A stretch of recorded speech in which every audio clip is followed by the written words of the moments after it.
do you guys give me if I kill that bird? Barbara, that's a bald eagle. Get away, Baldy! Yeah! Well, good evening, and good evening. This is The Wort with Mike, Pete, and Steve, GovsRadio.com. We are broadcasting live here from the biggest and baddest comedy club in all of Long Island, Governor's Comedy Club in Levittown. Thank you, everyone, for tuning in tonight. It's been a month, but we are back here in studio. We got some buddies on the Zoom. We got a buddy in the house, so we're going to have a lot of fun tonight. But first, before we kick it off, two things you got to remember. Number one, we are live on Facebook. We are live on YouTube. Go to the Governor's Comedy Club podcast channel, Governor's Comedy Club podcast channel, and check us out on both YouTube and Facebook. Tonight, we are also going to jump on the Instagram Live. And, of course, you can check it out in podcast form starting tomorrow on all your favorite platforms, on iTunes, on Spotify, on Amazon Music, and, of course, always on the Hopped Up Network. Before we get started tonight, we have some sponsors. So, Steve, take it away with Rosie's Draft Solutions. Rosie's Draft Solutions is a Long Island family-owned business that provides professional draft beer system services, line cleanings and maintenance, draft beer line system installs, event dispensing solutions, and more.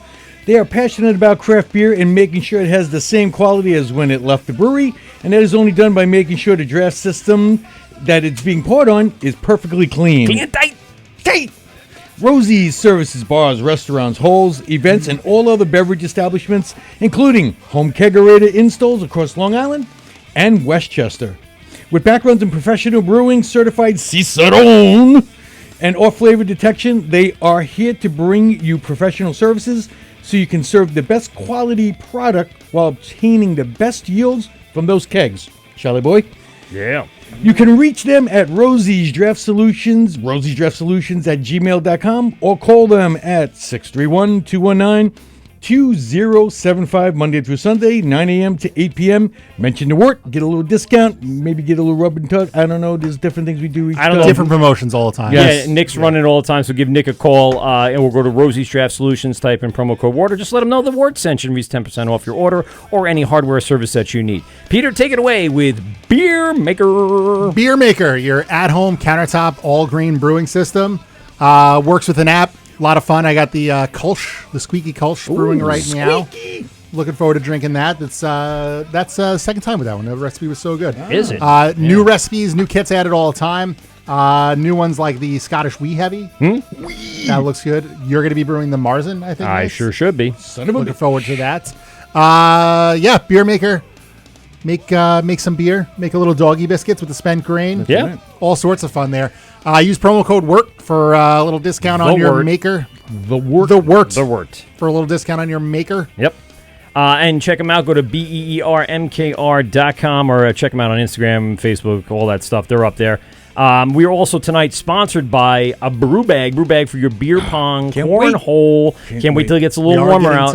Yeah. And then I clean up the dog crap in the backyard so I can actually play it in the yard. I went through a lot. month's worth. Yeah, at me least. too. I did too. Go to Beer Maker. Poor neighbor. Go to Beer Maker. I just keep throwing it over the fence. And that's what's going on, is that you're making too many doggy biscuits in your beer maker. Maybe. And it's leading to quite a load in the backyard. But go to brewbag.com, type in promo code The Wort, and receive 10% off your order. We also have a special link in our Instagram bio. Go ahead and click on that, and you will find a little percentage, our own private website for The Wort, and get percentage off your order. They do some really cool wraps and customized logos. So cool. for breweries, for businesses, for individuals. So go to brewbag.com. Also sponsored by vintagebeershirtclub.com. Vintagebeershirtclub.com for your monthly subscription to Vintage Beer Shirt Club. And again, use promo code The Wort and receive 10% off your monthly order. Vintagebeershirtclub.com. We should be getting new ones in that we can start giving out again. Oh, nice. Yeah, I reached out and he's sending a new shipment in. So vintagebeershirtclub.com. Big shout out to Brewers Hardware as well. Thanks a lot for all their participation over the last 5 years with this show. Brewers Hardware has been an OG, triple OG from the beginning. Go to brewershardware.com for your small capacity, large capacity needs. Brewershardware.com. Try clamps for days. Type in promo code The Wort and receive a percentage off your order. And tonight, did I miss anybody?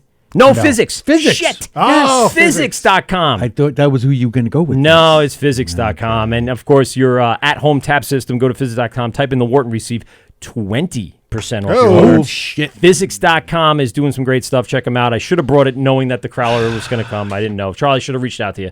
That's my bad. And we could just take that crowler, turn it into a nice little tap, and pour it right in. And I figured out the little trick on it Those and why it tiny didn't work bubbles. last time. So Tiny bubbles. Tiny bubbles. Go to physics.com or again, check out our promo code inside of our bio of our Instagram page. And thank you very much for everyone for tuning in tonight. Our phone lines are open tonight, folks. 516-465-3990, 516-465-3990. The phone number's right there at the bottom of the screen. And our guests via tonight from Bucket Brigade, Nice. it's Carl and Kirk. Guys, What's going on, guys? Good evening. you know, Well, thanks a lot for joining us, gentlemen. Appreciate it. A couple things just so the audience knows why do we reach out to you. Well, we were supposed to have you on at AC Beer Fest, and we all know how that goes. AC Beer Fest was quite, I don't want to say a shit show because it was awesome, great time. Great time. But it's so many people and so much, I don't think people understand at festivals how busy it is. And the only time that the brewers and the people that are manning the tents have to enjoy themselves is like that 1 hour in between sessions. Yep. And we were running around trying to get people, and everyone's trying to fit in lunch, trying to jump around to their friends at other things. So we understood as we were going around. I had our producer, Tom, run around and try to get everyone in. But it's very, very difficult under those circumstances. So thank you very much for coming on the show with us tonight. We wanted to get you in because we really enjoy what you guys are doing, and we want to kind of highlight that. And we brought Charlie in, who's also a huge supporter of first responders and all of that good stuff. So let's start, guys, with you. Let's talk a little bit about the background. Where did you guys start your process here? How did you get into brewing? And bring us up to date onto how you guys opened up the brewery. so in probably February 2016, when I was getting ready to retire from the fire department as fire chief, I said to Kurt, I said, hey, we got to do something. So came up with this idea. We can brew. We haven't done enough already. So, we can brew beer. And he's like, we know nothing about it. I said, well, we drink enough of it. We can figure it out. So we got in the garage and started YouTubing, and basically it's calculations, hoses, valves, things like we use in the fire service. So I didn't think of it that way. That's cool. Yeah, it wasn't really that hard. It just a little more chemistry to it than what we do. Right. And, one thing led to another, and we would take our beer on the road and a cooler in the back of the truck to different fire events and around the neighborhood to our friends and try this. And people said they liked it. And 6 months later, we were having a lease on a building and opening up the brewery pretty much. Nice. Now, you guys, you said you were a fire captain. Was it in the township? Was it in the county? What was the role of is it Cape May? Did I spell it wrong on the Instagram post, by the way? I think I might have. I wrote Cap May. Yeah, you missed an E. I did miss the E, and I'm so diligent on trying to proofread it, but you never should proofread things yourself. I'm going to send it out to you guys from now on because I always do that. I miss a date or I get something wrong, and I'm like, God damn it! I can't believe the E got left off. Cape May Courthouse. Thank you. Yes, and I knew that was interesting. So what was the role you had with the fire department besides being captain, or tell us a little bit about how that department is structured for people that don't live in New Jersey. So the brewery's in Middle Township. We live in Lower Township. So the township over, and we were volunteer firemen in Irma Volunteer Fire Company for over 25 years. That's where we started. Ah, okay. And then I went on to Morristown Airport, and I worked there for 3 years on the airfield. Went out west, fought a couple forest fires twice, and then I got a job with the state of New Jersey. They have 3 facilities where they have fire departments, and I ended up becoming fire chief there and retiring. Oh, cool. And how many years were you on in that position? I was 15 years. Wow. You said forest fires. I mean, that's a thing in New Jersey? We don't have too many No, of he those. went out west. Yeah, out west. Oh, you went out west. Oh, Yeah. I missed that part. Colorado area or California or Yeah, so Kurt and I both went to Oregon in '96. We were on the North Fork of the John Day River. That fire got run over, and then it made CNN News. And then in 2001, I went back by myself to the Wenatchee National Forest on Lake Chelan in Washington State. Were you a jumper? No, Oh. we're all hand crew. Okay, so on the ground, shipping in, getting in there.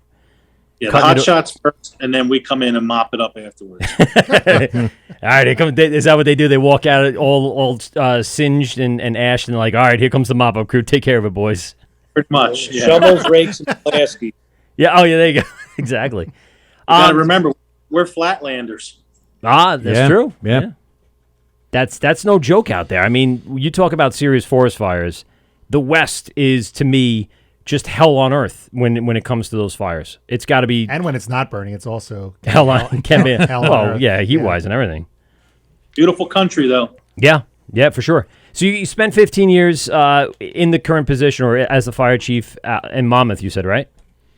Well, that's Upper. when I worked at the airport. I wasn't fire chief there. I was fire chief in Winslow Township, Camden County. That one, not for Winslow Township, for the state facility that was there. Okay. Yeah, it's a little different here on Long Island. Everything's structured by village or town Yeah. as opposed to county because we're a smaller condensed space. So you have to have small departments, smaller houses. You know, each town has maybe 2 houses, 3 at most. It depends on how big the town is. So it's hard to kind of, see how other departments structure their layout in a sense. Mm-hmm.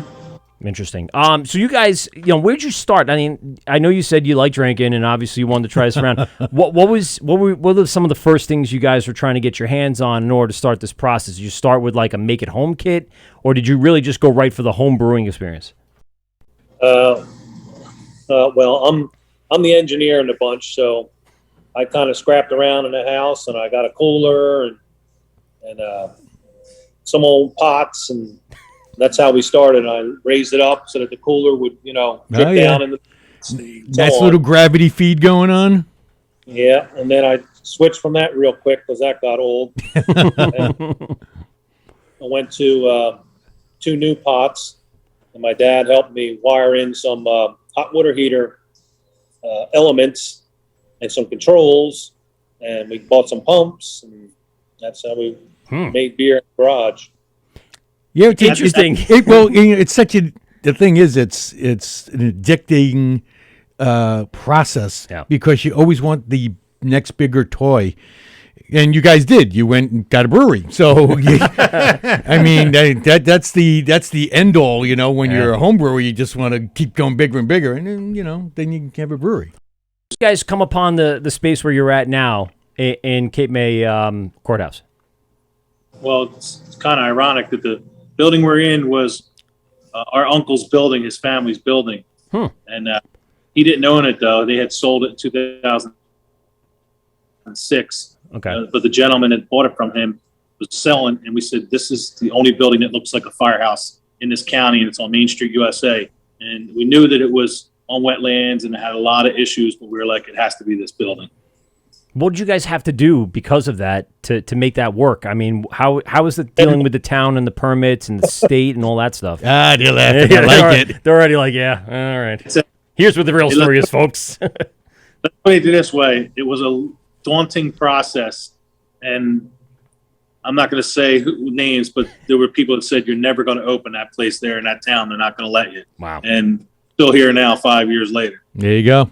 What was it, like specifically things you had to overcome? Was it a pollution thing, something you had to clean up, like EPA, or did you have to sewer based or your personal not excrement? What do you call it? Just taking the water out, Just waste wastewater, wastewater, just waste in general. No, it wasn't anything like that. It was more that the Parking The lot. parking lot had to be stone. It couldn't be asphalted. We had to get waivers to put concrete down for handicap parking and delivery areas and things like of that nature. We had to go back to zoning and planning to get a patio out front and engineered.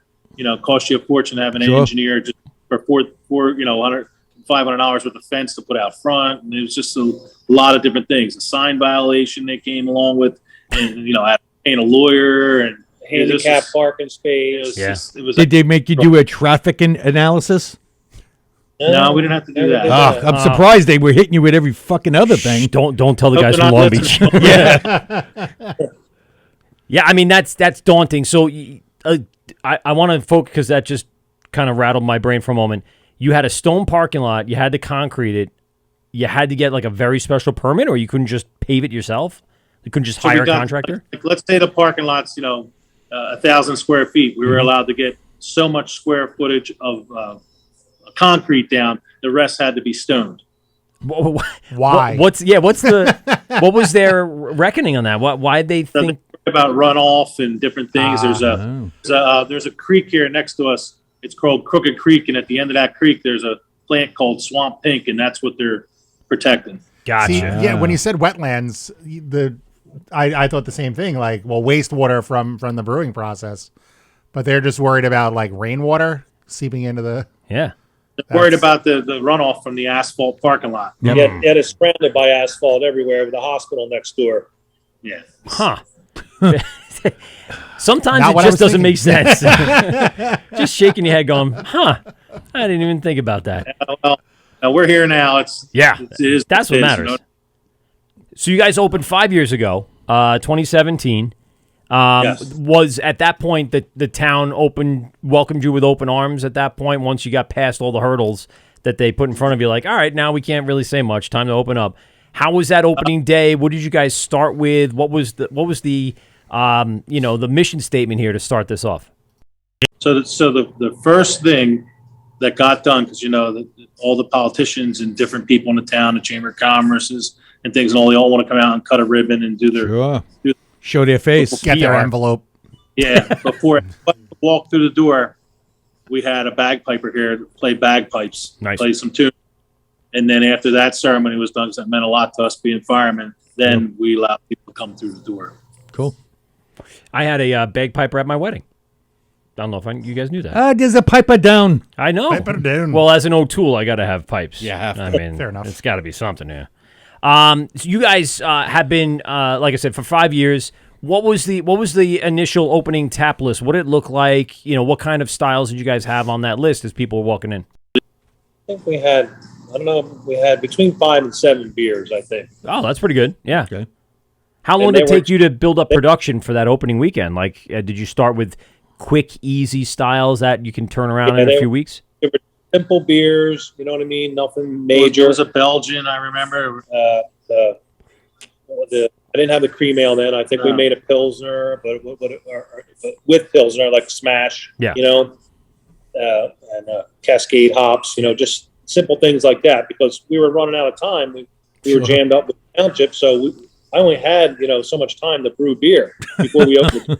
Right, that's what I'm saying. Like you get the AOK, and it is a race, a sprint before your opening date, trying to set that date and then meet that date with the beer styles you want to come out with, and you also want to have enough beer on the backup. We've seen that with one of our newest local breweries on Long Island, who opened up for a couple Not the first time either, where No. we see a brewery open up and then have to that's very close typical. for a couple weeks Right. after. Yeah. So they open for a Run out weekend of or beer. two, Yeah. run out of beer in seconds, and then they have to close for weeks, and it really does spoil. Did you guys have to go through that process? You have to stop for a little bit and recoup? Knock on wood, we haven't had to do that. Nice. Good. You well prepared then. We've been close and biting our nails, but we made it through. I We mean, run out of styles and flavors of beer, but never Yeah. ran out of beer totally. good. Now, do you guys, how does the licensing work in New Jersey? We've had a few of the New Jersey breweries on. We never really went into depth of this in regards to selling beer. Is there such thing as a farm license in New Jersey, or is it something different where you can sell other people's beer, have somebody else, or can you sell local wine or spirits or anything like that?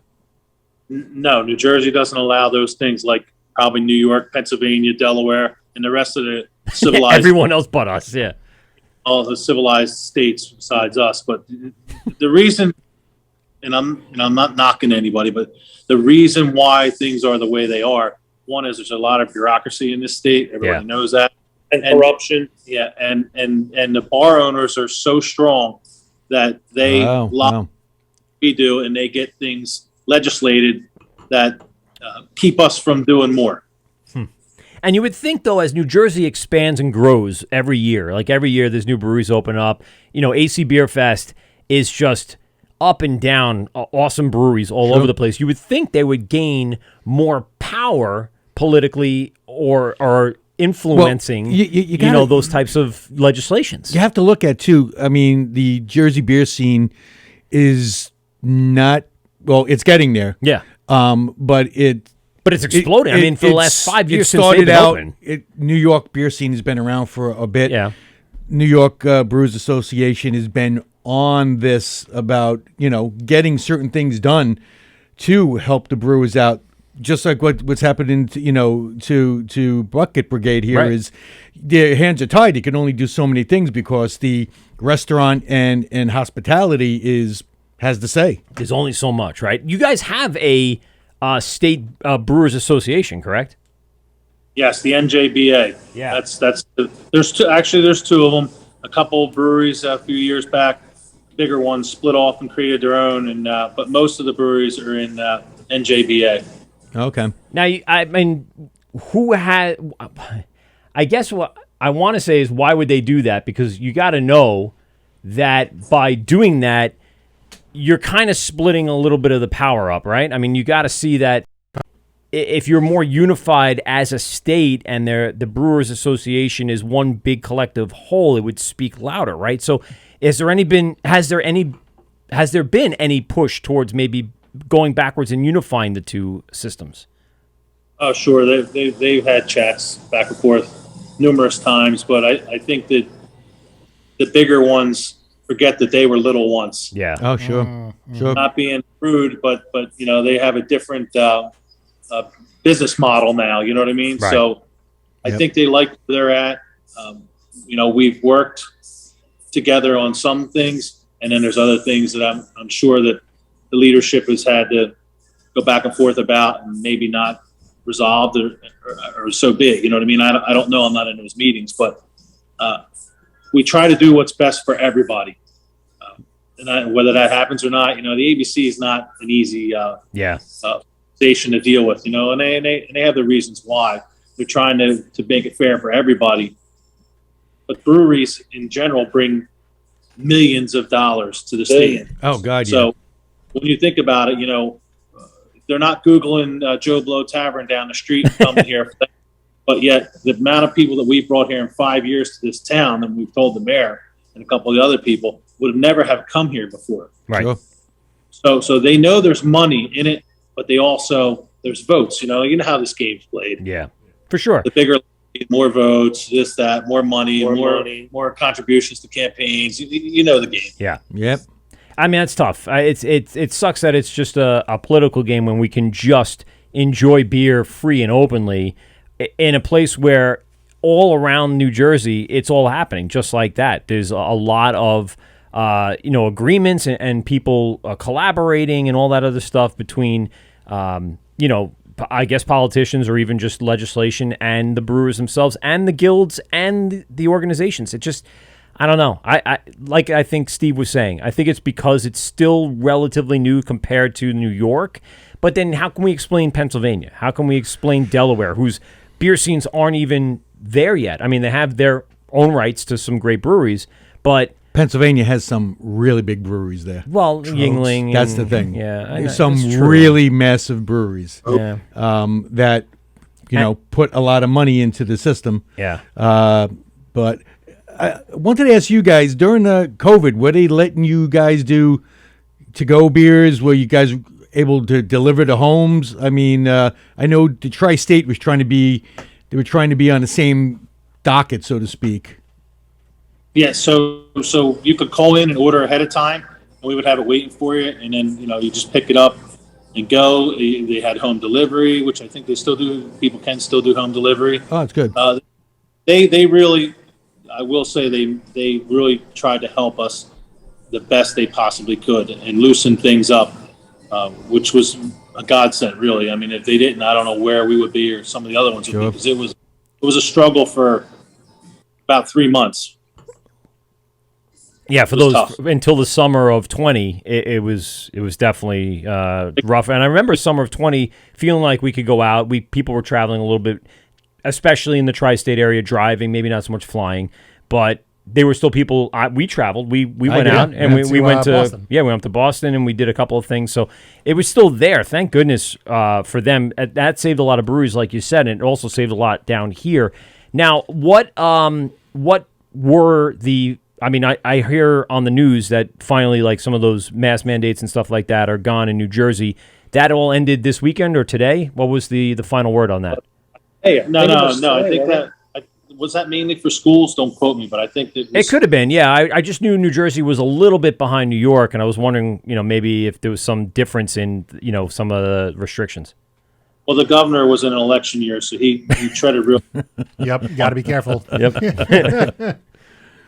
The way it is. I mean, he treaded lightly and lifted some restrictions well before the election, and they've kind of stayed off since then. And now with, you see, the truckers and this and that and different people stomping feet all over. I think they're starting to get the message that people just want to go back to normal living. Yeah, I mean, since you guys had that, that summer of 2020, it's been better business growing over the last, let's say, 2 years or so. We right after when they opened it back up at June 15th or whatever it was, 2020, we were just hammered all the way into November, almost December, which was rare for us to have that happen. Yeah. And then this year it was a really good summer all the way through, but then it dropped back off again like it normally did. The people went back home for the summer because the kids went back to school. Yeah, so I do want to address that. You're in an area of New Jersey where it is a lot of tourist and seasonal traveling and stuff like that. How is the off-season crowd? Do you have a lot of in-town or local, patrons that come by and frequent the place? So, we live on a cape. There's 3 sides of water here. Oh, boy. So not very many people down here. There's 100,000 people in Cape May County in the wintertime. So, we're all feeding the same deer, basically. So with all these breweries that are popping open here and there and all, it's tough to sustain in the wintertime because all the people know everyone. We all know each other, and the patrons all know the other breweries and all. So one day they could be in Bucket Brigade, next day they could be in Slack Tide, next day they could be in Gusto, next day.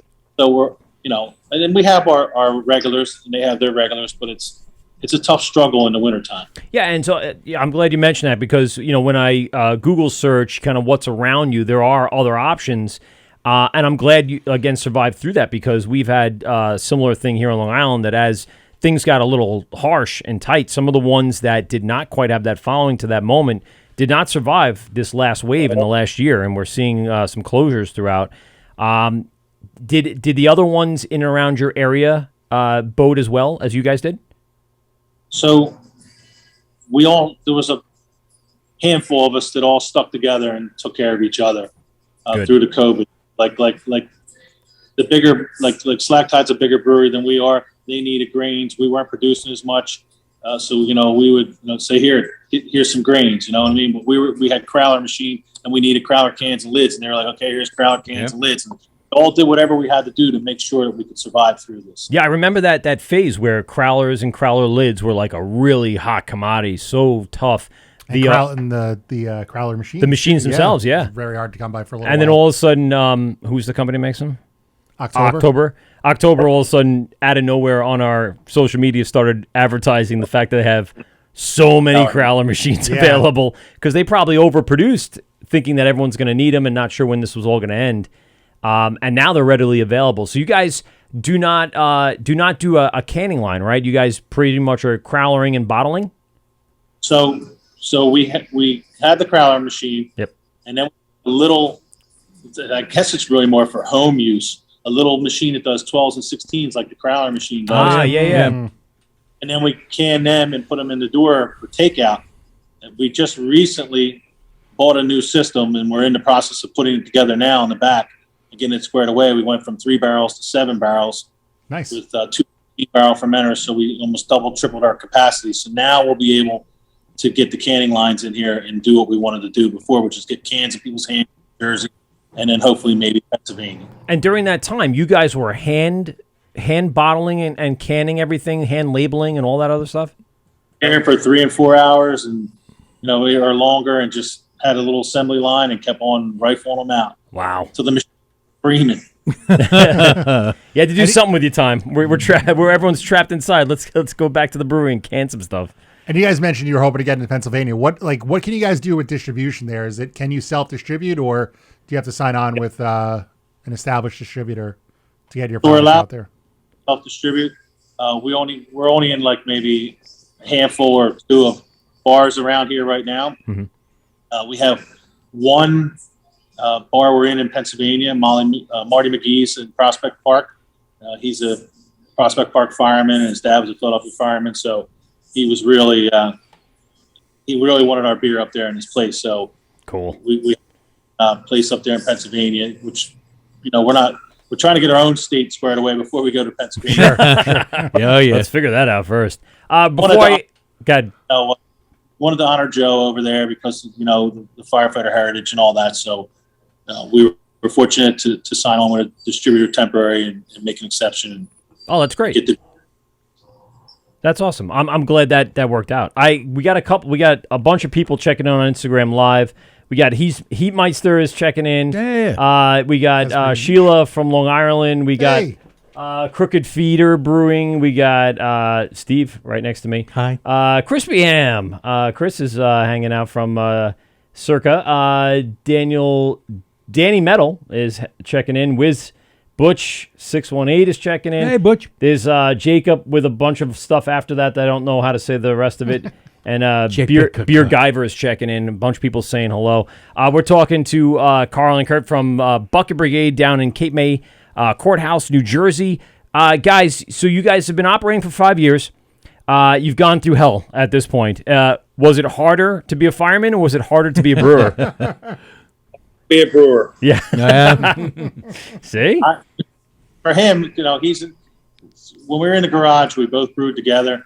But when the business came, I became the business manager. I run the business. He brews the beer. It was easier that way because, being the fire chief, I ran the fire department. So it kind of came natural to do that. So both ways, it's been pretty daunting because, it's just the 2 of us. So, we went through some stuff. Let's put it that way. But it's nothing that we couldn't overcome that we haven't done in the fire service. It's just we're getting a little older now. So, the mind and the body can only tolerate so much. Kirk, how many bales of grain have you lifted over your head in the last 3 months? Too many. I don't want to count them. How's the back holding up?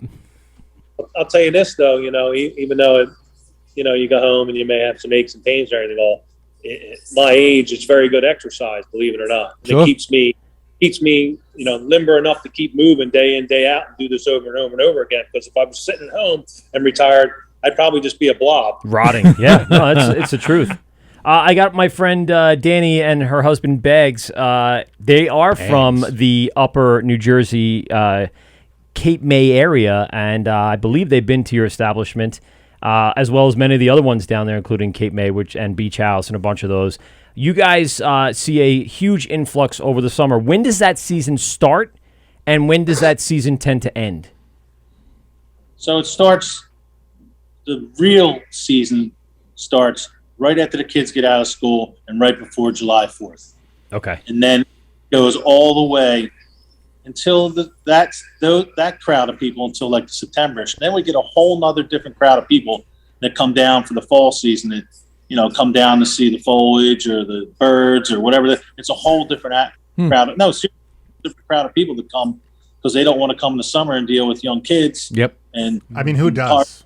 I have my own, and I don't want to deal with them. It's true. Season, but it is a second season. Yeah. Oh, I mean, cool. it's got to be people who don't have kids or their kids are grown up. And now they're traveling. Now the kids are back. They know that the travel season's a little lighter. things are not as packed. Beaches aren't as packed, yet the weather is still pretty decent where they can go out and have some fun. And like you said, I would imagine, the foliage is nice. I don't think in New Jersey has the foliage, because we're from New York, we go upstate and we're Vermont or whatever, and we're like, that's cool. But I'm sure people from even the southern parts of the state, maybe even down until Philadelphia area and stuff like that, will come up north just to see some of that happening. And again, it's probably a little bit of an older crowd, right, gentlemen? Oh yeah, it's a whole. You're right. There's no kids involved.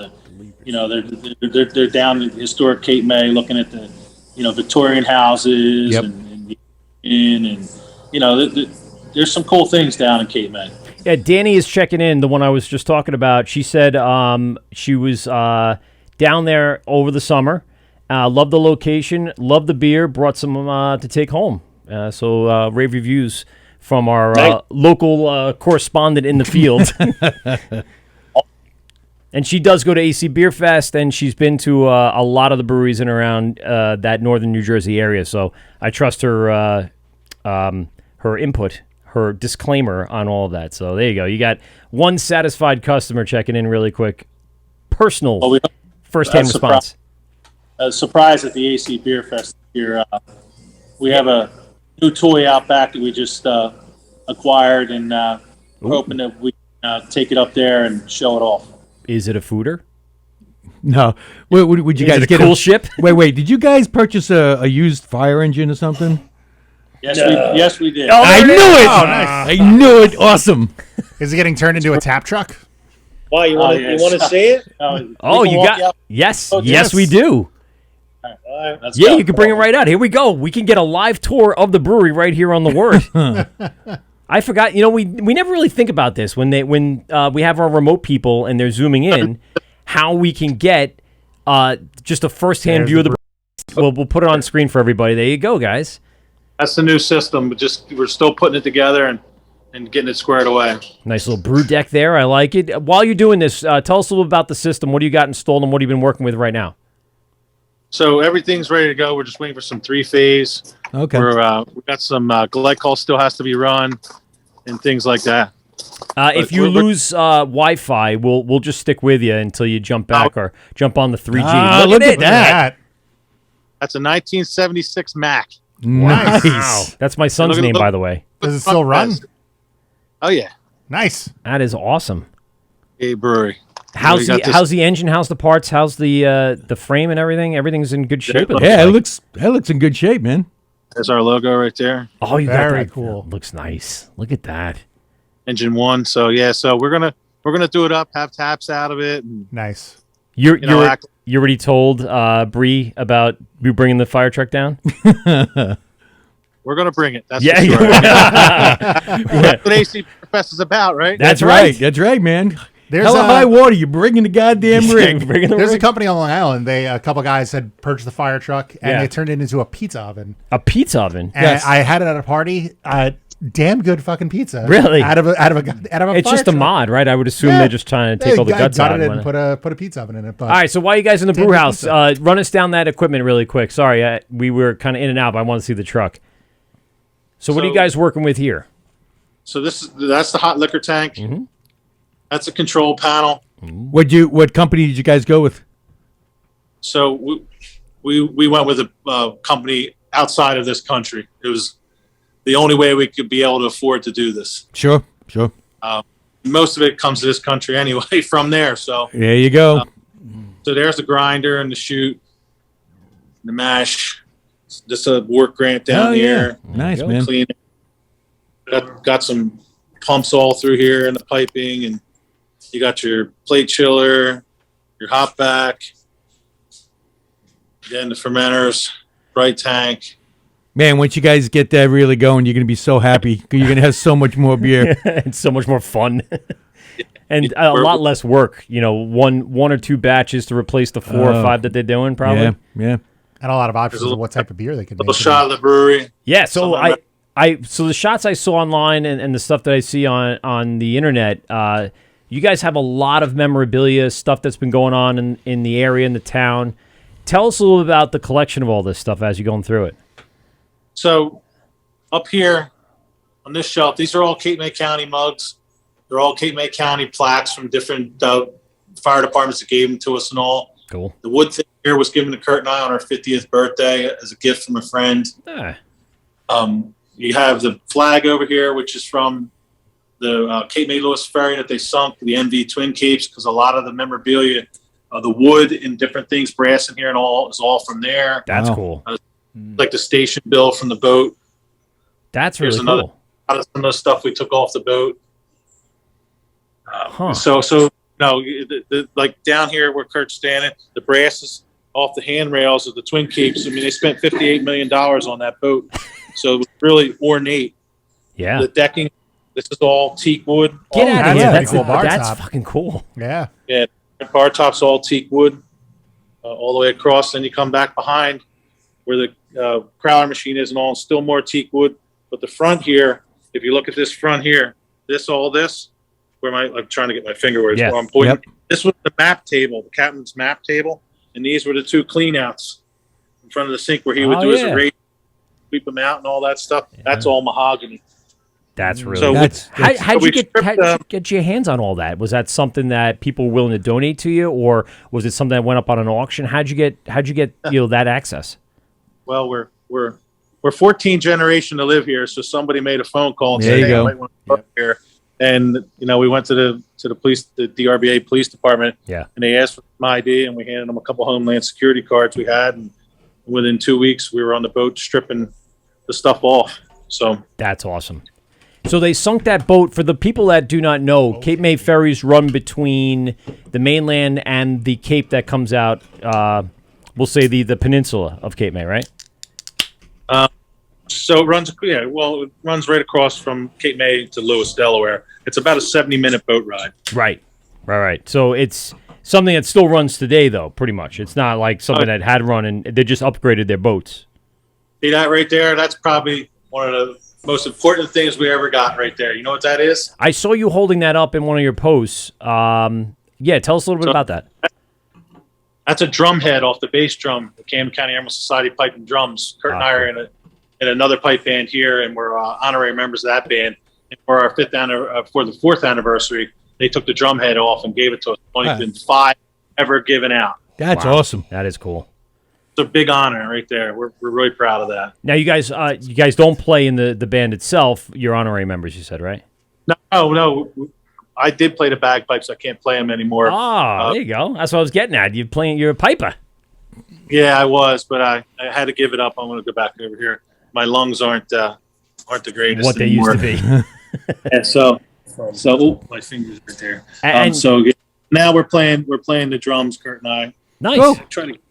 We're both playing the drums in both bands, so it's a lot of fun. We do a lot of stuff. We got the fire truck, we got the all right, Kirk. We got the bands. We're in this. We got that. We got the brewery. We're all over the place. This is a busy season for I was just pipe gonna bands say. for sure. They start getting booked probably end of February, and they'll go through the end of March. So you're talking about Friday, Saturday, Sunday. Well, maybe not so much Friday, but definitely Saturdays and Sundays. So there'll be 8 to 10 days in the month of March where the pipers will have to be in a town and then maybe in a second town that same day for parades and all the hoopla that goes into this time of year. Are you guys have that busy schedule coming up? Are you guys going to be part of all that? 10 days. 10 days. Yeah. So Saturday we were up at the Scottish Rite Ballroom in Collingswood with the Camden County Animal Society Pipe and Drums for their annual big fundraiser event. Cool.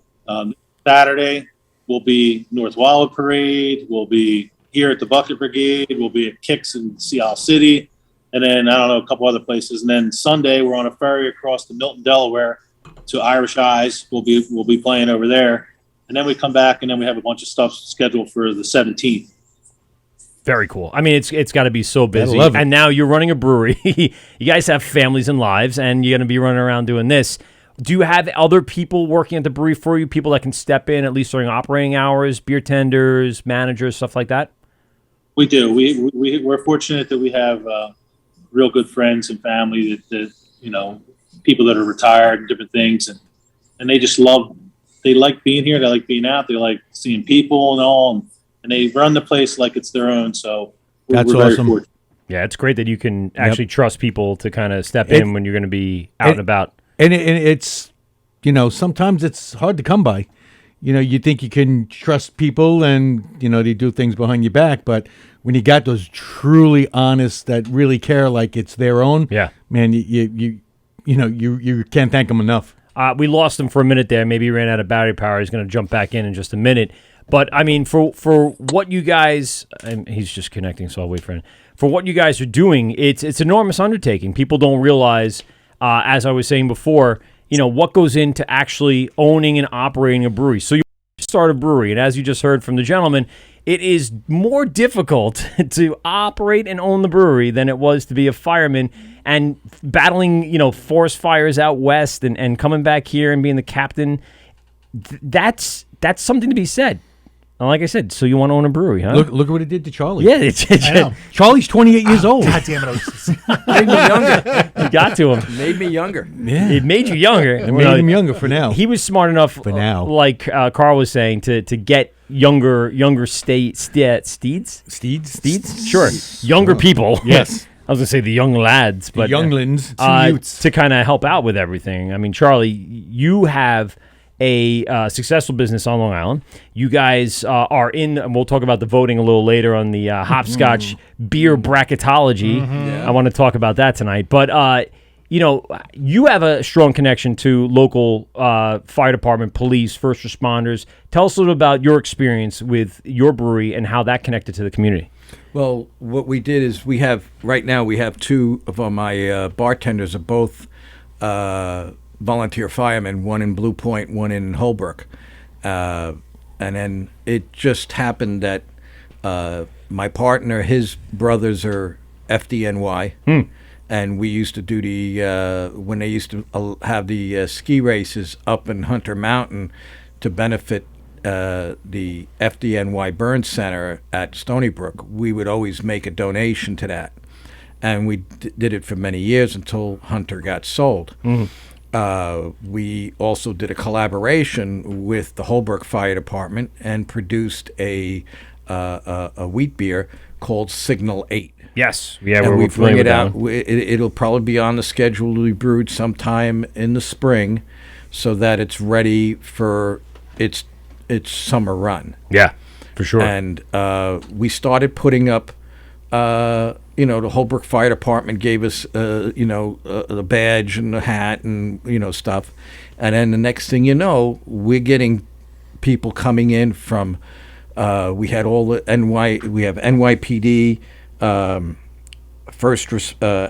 FDNY people, everybody in all the firehouses volunteering all over the place, all over the country. I have stuff as far away as Dublin, Ireland, that they come and they see and they say, I'll send you something. And the next thing you know, in the mail comes the badges. And Yep. they I mean, go you up. guys have them everywhere. It plasters at least a couple of walls. Not right now, because the brewery has undergone a renovation after 5 years. The tasting room needed to be redone. Yeah. Little facelift. Yeah, facelift. So the Charlie's had badges, 17 of them. the badges will go back up very shortly. Cool. Awesome. But Cool. it's a credit to all the first responders out there, because I have a cousin who's a lieutenant in the FDNY. My niece is a paramedic up in. Right now, she's on maternity leave, but she was up in Washington Heights. I have another cousin who's in NYPD. So Hello. we have a lot of cross relationships with all of that. So I We know have, what these guys do. I want to pick that up. We have somebody on the phone. This is the Word with Mike, Pete, and Steve. Who is this? Yeah, my name is Jerry. I'm in Delaware. I left message on your chat Nice. so that you can call into a Delaware radio show that really is interested in breweries. He's called Rick Jensen. Okay. His Are you part of the show, or are you just? I'm a longtime fan of Okay, his cool. show. Cool. And so on your chat, Yeah. just look at it. All the information is there. Cool. I'll check it out. Jerry, Okay, thanks a lot for calling in, man. Appreciate Thank it. you. Don't be a stranger, sir. Okay. All right. Okay, bye. Hey, there you go. Someone's listening. Someone's calling New in. state, Delaware. Back, right? Hi. Hey, Ran out of battery? No, my daughter keeps calling. Don't you know I'm doing a show? All right, so here's what we're going to do. We're going to do a little segment called Steve's Questions. It has a little bit of an intro with music. So let's do that, and then we got some questions for you guys, very specific to beer itself. So we're going to first do that, and then we'll get right back with Steve's 3 questions.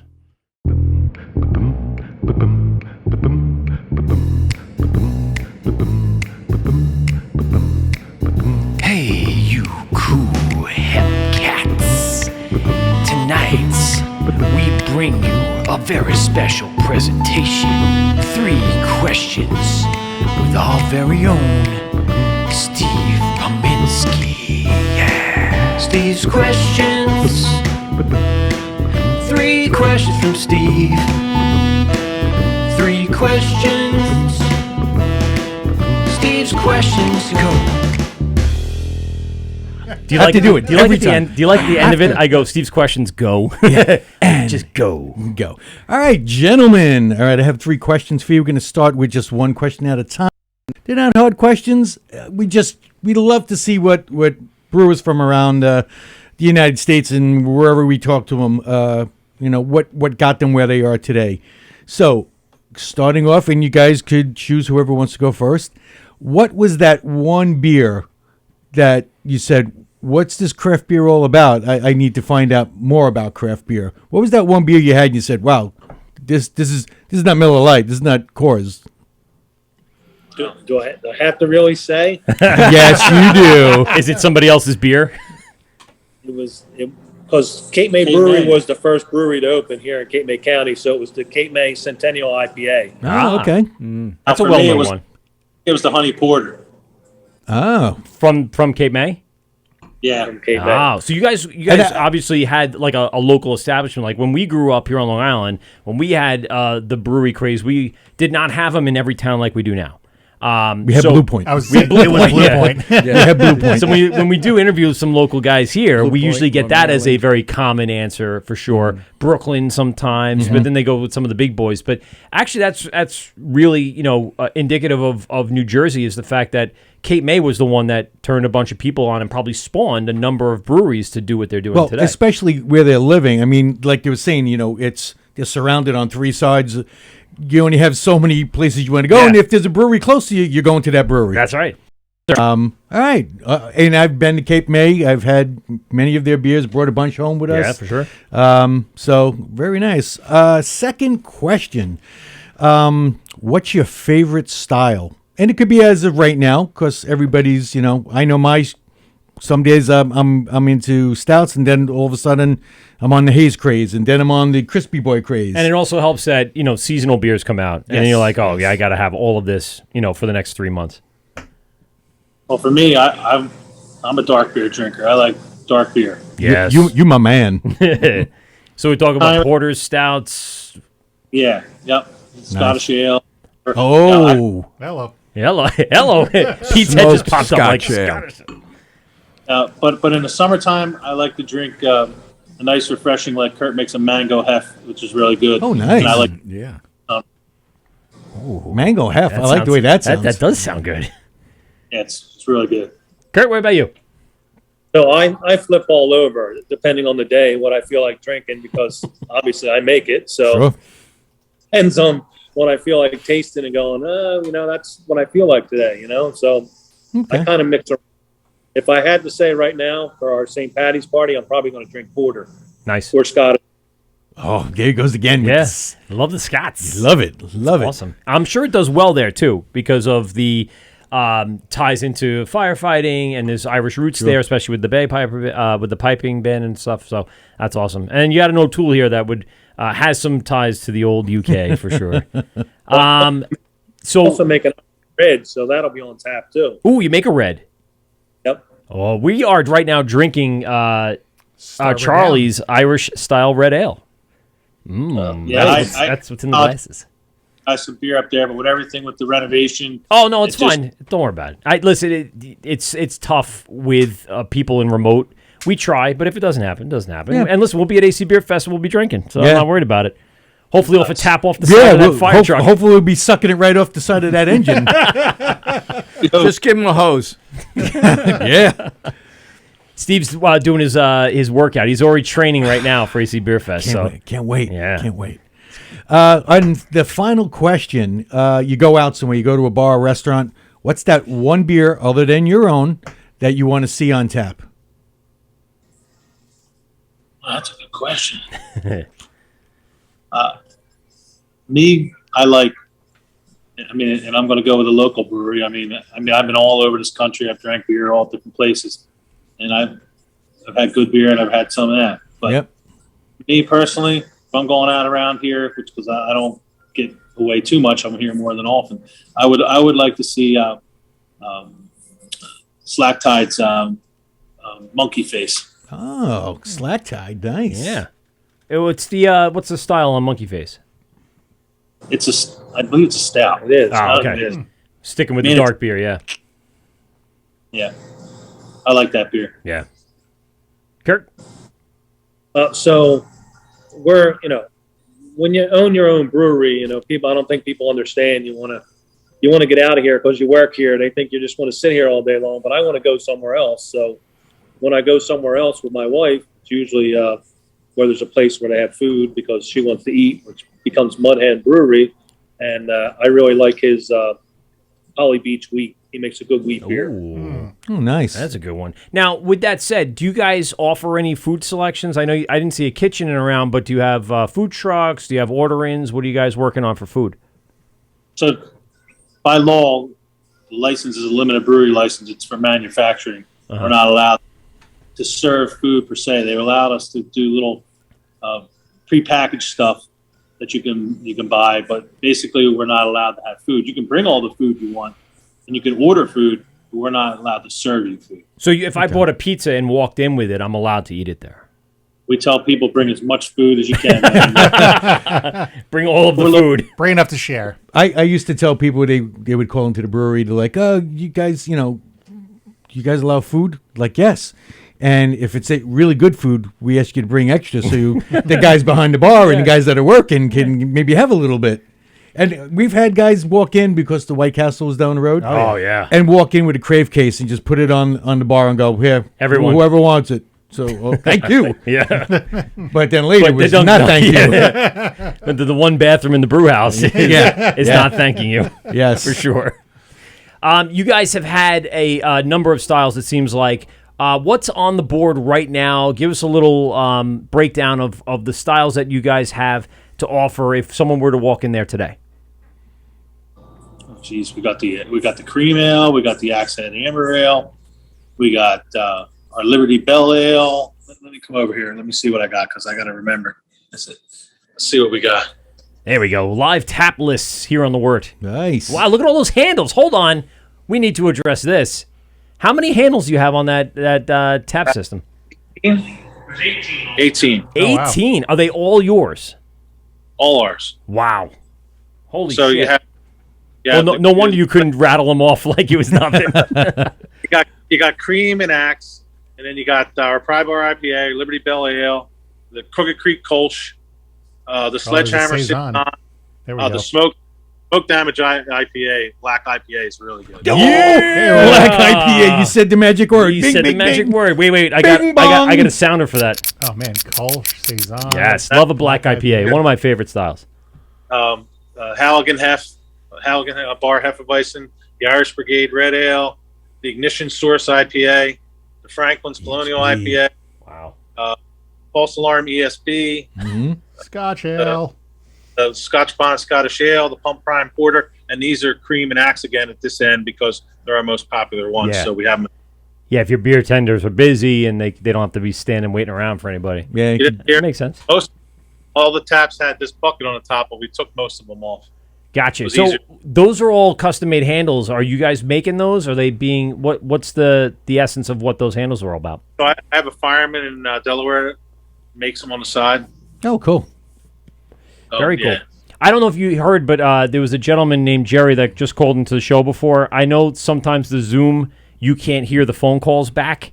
But he let us know that he dropped us a thing in the chat about a radio show down in Delaware that you might want to check out. I'll forward you the information if I get it, and they seem to have like an FM station, not an internet station, that might help you out a little bit. Get on there, do a little promotion that way too. I Oh, always nice like to help tables everyone out. outside. Yeah, Here's look our at this. patio out front. Nice. The patio out front here where we can sit and enjoy ourselves. Now, during the summer, this must be rocking and rolling, right? You have the garage door windows there. Check that out. Nice, man. How far are you guys from Cape May Brewery? So we're probably about 12 miles. Oh man, that's awesome. Yeah, that seems like a destination. We're in the heart of the town. We're, Right. we're Okay. in the heart of Cape May County. We're right at the county seat. Yeah. So when people come, I mean, like you were saying before, it seems like it's a destination. People are bopping all over the place and kind of jumping through. Good responses, nothing crazy about, the tours and stuff. Is there something in New Jersey where they have bus tours like we have here on Long Island where people can get dropped off and then picked up and go to the next brewery, like a brewery hop or something? Yeah, they have South Jersey brew tours, and most people rent jitneys and do it on their own. Oh, okay. We used to have one in Cape May County, but that one it has folded, which he should have kept it, but Was that COVID related or just personal reasons, I guess? personal reasons. Yeah. Yeah, it seems like a right place. You guys have a lot of breweries in the area. Again, beach town, Yeah. good seasonal destination, something to check out. I know for sure. That's awesome. It's getting a little after 9. I didn't want to leave you guys for too long. I know you have somewhere to be. I want to give you an opportunity to give us a big breakdown and a big plug for the brewery. Tell people where you can find information about the brewery, location, and all that other good stuff so it gets out there. All right, so I just wanted to say that we didn't mention is we're the only brewery or establishment that I know of that they tell us that's affiliated with the National Fallen Firefighter Foundation in Emmitsburg, Maryland. We have I know exactly where that is. I went to school at Mount St. Mary's. Okay, so we have an agreement with them that whenever we use we can use their logo on different products, shirts, the cans, whatever, and then a portion of the proceeds goes to the National Fallen Firefighter Association. So That's we've awesome.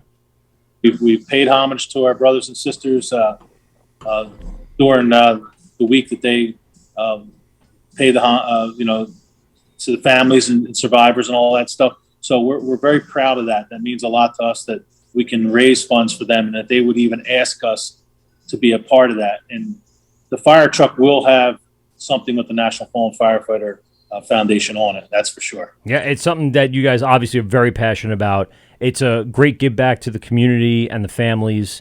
And what better way than to, just kind of enjoy with the community, a place to hang, a place to drink, a place to communicate and network, and at the same time all joining in for a common goal of honoring those people for sure.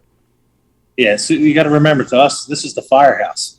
Yeah. Even our brewery and all, we still, I'll say to my wife, I'm going to the firehouse. And she's like, you've been retired for 5.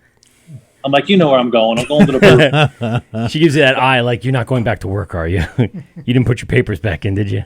No, I'm going to brew beer. So we're very passionate about it for sure. And you guys' families have full support? Everyone's on board since day one? Well, my wife kind of thought this was just a little hobby, and I think Kurt's wife did too. And, she was swinging deals like her and her brother wanted to have a coffee business. And I said, well, I want to have a brewery business with my brother. And she didn't think it would happen. And she went, okay, if you give me the coffee business. I went, okay. And since then, the coffee business has been sold and the brewery's still here. So. Nice. Well, I'm glad you guys made it through the storm of these last few years. Everyone's got to go check it out. Give us the big plug, where people can find you and where they can come visit for sure. So we're located at 205 North Main Street. It's right off exit 10 at GSP. It's where you can't miss us. You turn at the light, Stone Harbor Boulevard, it's going south on Route 9, and we're the fourth building on the right. It looks like a mini Chicago firehouse. It's bright red. You saw it. Yeah. Black outline and everything and all. If you miss us, you must be blind. I don't know. It's bright and red, and you, like you said, can't miss it. And there's usually shenanigans going on, so you should be able to find. I would probably be silly to guess, but do you have axe throwing events? No, we don't do that. Can you do that in New Jersey? Is it something where?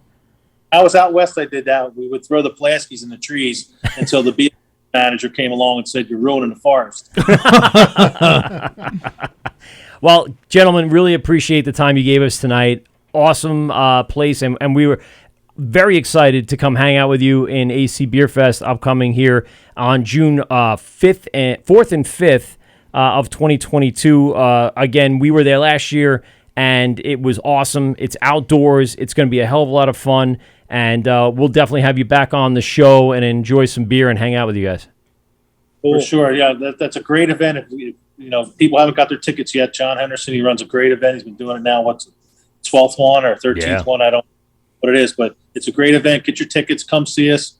We hope to have Engine 1 there. And, Yeah, man. Nice. little shenanigans going on, so come see us. It's going to be a lot of fun. Definitely. Carl, Kirk, Bucket Brigade Brewing Company, Cape May Courthouse, New Jersey. Check them out. Appreciate it, guys. Guys, for coming thank you out, so guys. much.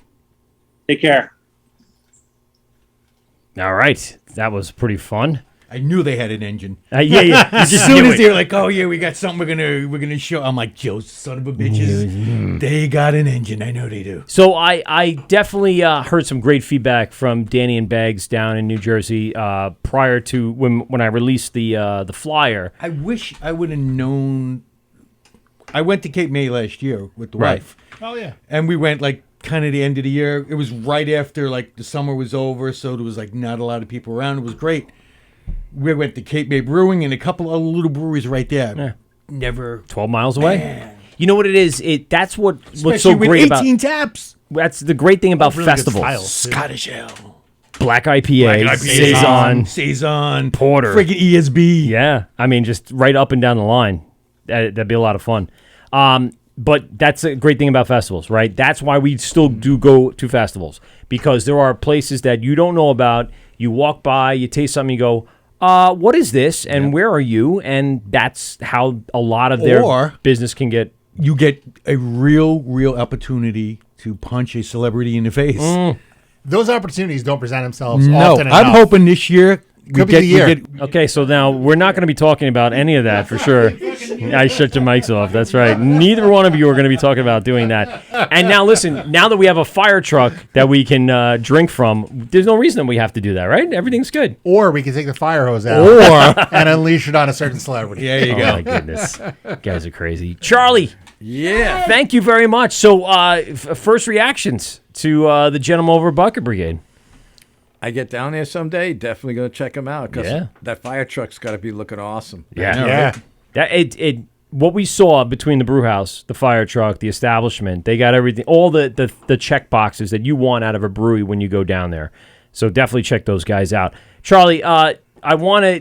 Did we ever ask Charlie 3 questions? I'm not going to replay the music. You know, I don't think so. I feel like No, we Steve kind of never skipped did. over that. Yeah. You know Last what? time. Well, the last time he was on was with Lost Farmer, Yes. and we had 3 of them already, or 2 of them, or 3 of them. 2 of them. So yeah, maybe we didn't get to them. Maybe we didn't go through that. So you want to ask Charlie some questions really quick, Well, see, since we have him here? I think I'm gonna in my head I'm gonna guess. They don't and make see if they were- Carlsberg Text anymore. me your answers. They- What do you think he's going to say? It's gonna be the George Washington Ale, which George Washington brewed himself. Lions Brewing Company Oh, in man. Manhattan that didn't exist anymore. No, all right. So yeah, you know what? And things change. Yeah, People's- yeah. So I don't Charlie, think anyone's ever heard his 3 questions. So what was? I mean, obviously it was hard to get beer back in the Revolutionary War. Yeah, it was tough. But what back in the day, or even more recently, what was that turned you on to craft beer? Because we all know you have the history of your dad, and that wasn't really considered craft. It was considered beer, and everybody drank it, and and that's what you drank. You basically had then it was an ale. Wrangled had a Wrangled ale, a Scotch ale, a Bock beer during the fall, and the regular Wrangle beer. yeah, What got me into like craft beer itself was the IPAs. You know, Those traditional West Coast IPAs. The Well, traditional well, West Coast style. Do you remember that one that you were like, IPA. Jesus Christ, I need to get more of this? Racer 5. Oh yeah, Beer Bear. Republic. I would say Beer Beer Republic. Republic, but it's Bear Republic. Yeah. Yeah. And I love that beer, man. That used to be great. Yeah. I haven't had it in a while. I haven't really seen it around. Yeah, I used New to get York. it at not Swallow. What's the one in Huntington? That starts with Swift, an S. Sapsuckers? Sapsuckers. I used to get Sapsuckers. Because when I looked through the list, that was like, oh, you don't see that often. You don't see it on the shelves, and you very rarely see it on tap. So that's one I do go for when I'm there. That's a good beer. That's Yeah. definitely a good beer. yeah, our airfield was similar to that. It was a West Coast. Well, it's a new. It was a West Coast. It was our first West Coast IPA. I picked the hops. John picked the the malt part of the recipe. I wanted 5 hops with the letter C. Okay. Citric Cascade, Centennial, Columbus, and Chinook. Those beautiful seas. Yeah. So, and it was remade. We remade it just recently, canned it, and people were like, "Wow, you guys haven't had this out here in years. This is great." It's good every so often to bring back one of those beers that you haven't done in a while because either Yep. one, you've been doing so many other things and you haven't had the chance. But you bring back that old reliable, and people are like, "Oh shit, I remember this. This is fucking good beer." And you get to introduce new people, too. Yeah. Again, yeah. To honor some continued traditions, we're bringing back, and it's being canned. The label is being designed. Change at Jamaica. Ah, okay. Classic. Black IPA. Mikey. Boom. Hey, what do you say there, Mikey? Mikey, I'm a fan. A little black IPA there, Mikey. I love it. I love a good black IPA. There's, to me, not many styles that I can drink consistently. That is one of them. And I know I can drink 3, 4, 5 of them and not even feel like it's heavy. Is like that the third one now that we What, black IPA? black IPA that we've been Eleanor came back, Right. and it shows its face every so often. Well, Bucket just had one. Bucket has one. Charlie's bringing.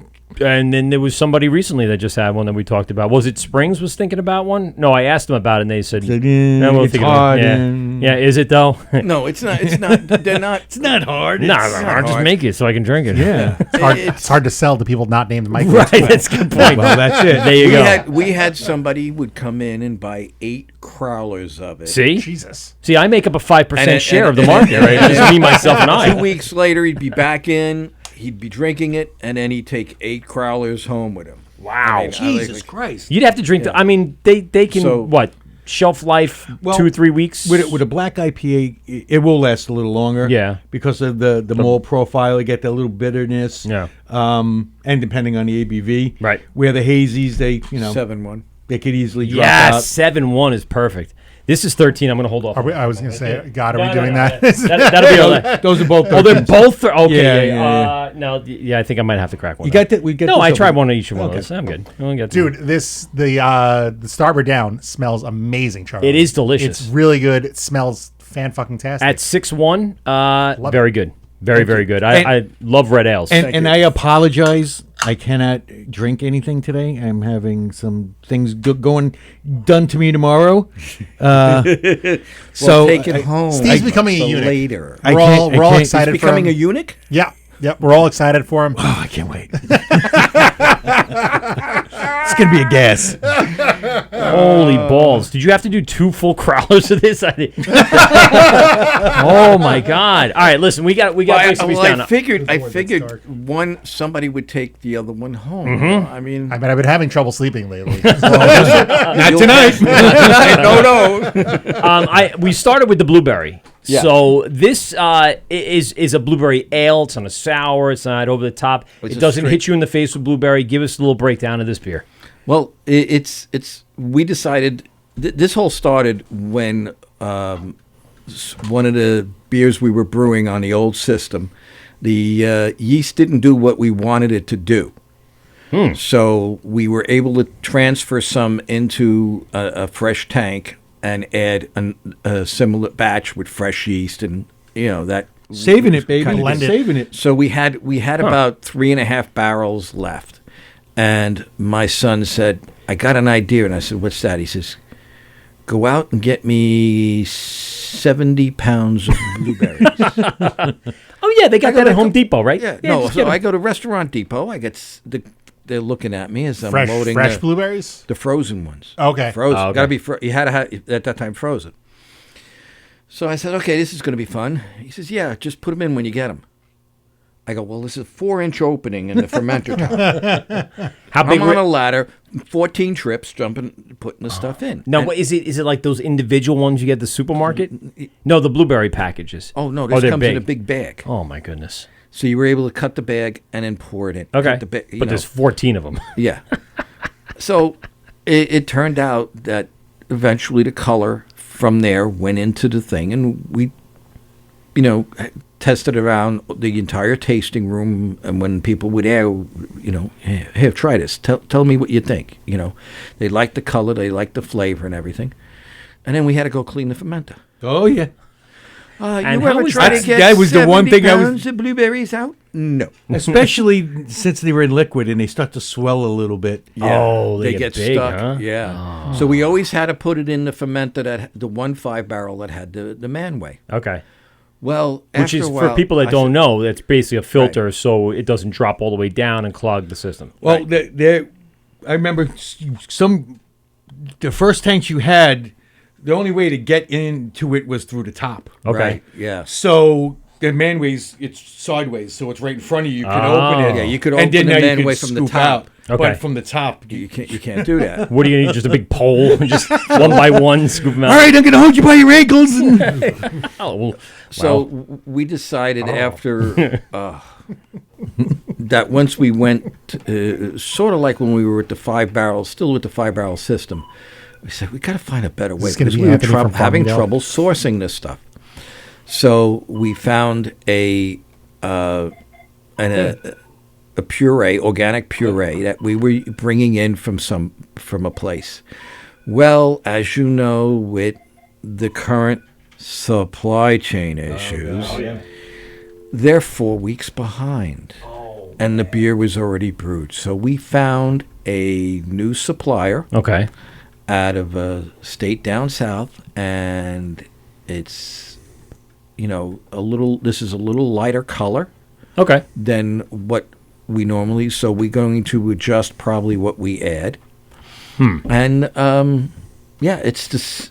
Otherwise, it's the same beer, Yeah. and it's a big hit. We have one of the guys. I won't say who he works for, but he comes in and he says, "How much you got left? How much you got left?" And he goes like, "I'm going to buy a case." And he takes a whole case home. Does he work for a brewery? he works for Spider Bite down the Yeah, bottom. is it Larry? He works for the same company he does. Okay. Ah. I see where this is going. It doesn't have a knock you over sweetness, which is great. It's a dry blueberry taste, and it's got the ale profile there. It's a good balance. I like it. I like it. And I'm not typically a blueberry fan. Like, I originally loved the Blue Points blueberry, right? Back in Yeah. the day when I was Yeah. young and my palate was like wild, and I'm like, yeah, just shove anything in there. I'm not so much on that. No, I'm to my palate. Shove Peter. anything in there. Deliver Whatever them floats just- your boat, Mike. You said it, O'Toole. What I liked about this is that it's almost like an ale first, then the blueberry. Yeah. It's on the back end, which is perfect. Yeah. Well, which is you, the way I would you like it. definitely made Peter happy because when he saw it, he's like, thinking sour. Sours, yeah. Yeah. Because, again, other than no. Blue Point, Yeah. a Everything blueberry, was blueberry it's sour. always been sours. Yeah. Now, what was the essence for the can art? We got I dig it. It's Rosie the Riveter. And, Well, it's like old school tattoo yeah. also. Squeezing those blueberries. That's I see. And the 40s, sticking Yeah. with somewhat of the 40s theme. Sapphire yeah. squeeze with that blue toned stone. Right. Yeah, all makes sense. All ties in nice. Yep.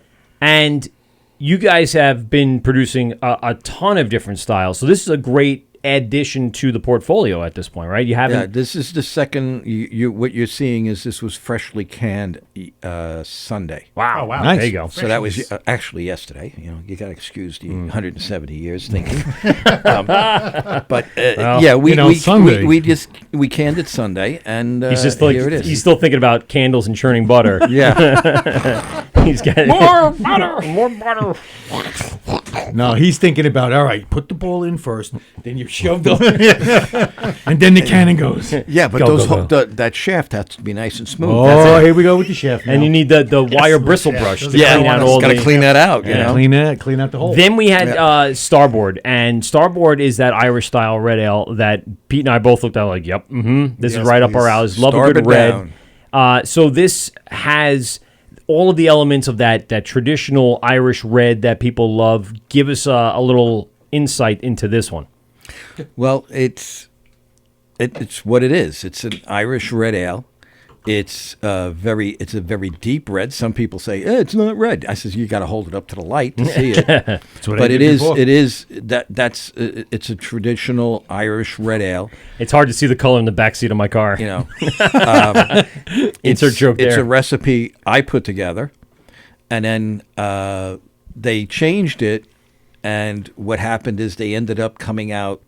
It was too light, so that beer ended See? up being named something else. When they got to And then change things on Charlie. And Why? then I turned around and said, "Now you learned the difference. Put my damn grain back in, and let's get this thing going." So that's What was we the have. grain that was missing?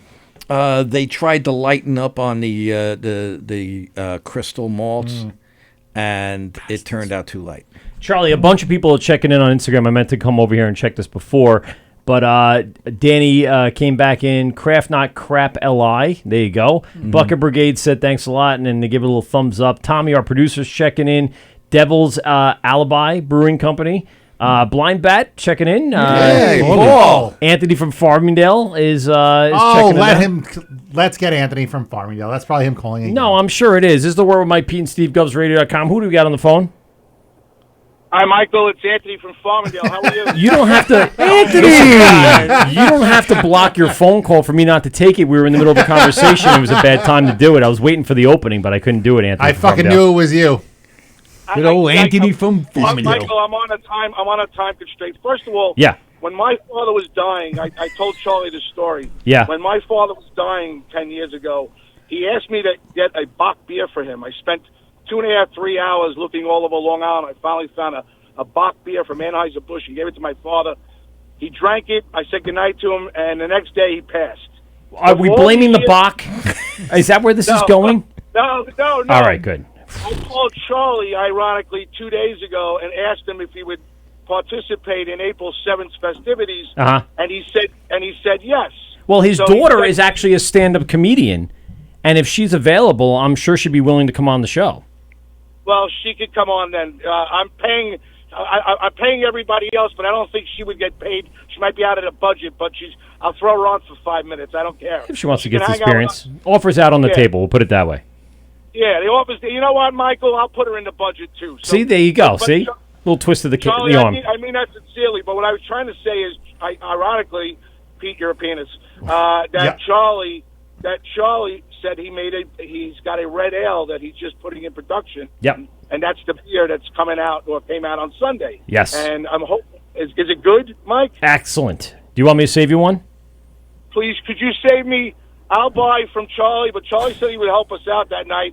I wanted to make that beer kind of like a special thing for the night. Oh, so you're saying like you want a beer brewed for the event? No, what he's got now, just on like a half a keg, and let's pour it and have a little fun. Or with it, maybe make a little case and they could sell it there. I got you. I see where you're going with this. Yes. All right. So, and that's it. So that's what I would like to do, and that's why I called in. I do miss you all four of you very much, and I hope all four of you come hang out with us. Thank you, Anthony from Farmingdale. We That have a Anthony special. from Farmingdale, I'm telling Yeah. Yeah. What a nice guy. Better than that fucking asshole Graz that we used to have come down in the you. Don't even show. bring that name up. It's a whole nother persona, which we like very much so. All right, we'll let you go. We're gonna start to move on through the beer here. Hey, Graz, DM me. Yeah, please. And guys, I know you guys got a great show. When are you going to go live somewhere? I know you were at Hopsscotch with Mark And we're going to talk about that in just a few minutes. That's why I said we got to kind of move on here. We're moving fast tonight since we had Bucket at the beginning of the show. We want to squeeze as much as we can in tonight. I'll leave you with this, Pete. When he calls my show, I let him on. He gets 15 minutes.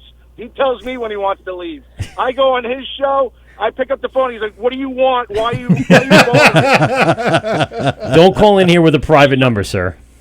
You suck. Why are you sending a blocked number? I'm like, because I want to get on. No, we don't want you on. See you later, boys. All right, later. Later. That is not the truth. I don't mind him on, especially Anthony from Farmingdale's persona, and I had no time to put him in. So AM folders, I don't know what that is. They're saying hello. Brewhide Park, which by the way just started following us recently. They say what's up. Wizard Romney's on here, and of course, Hey, Wiz. and TJ McBrews, as we know, great distribution up there in Sound Beach. Yeah, exactly, Sound Beach. Yep. So good stuff there.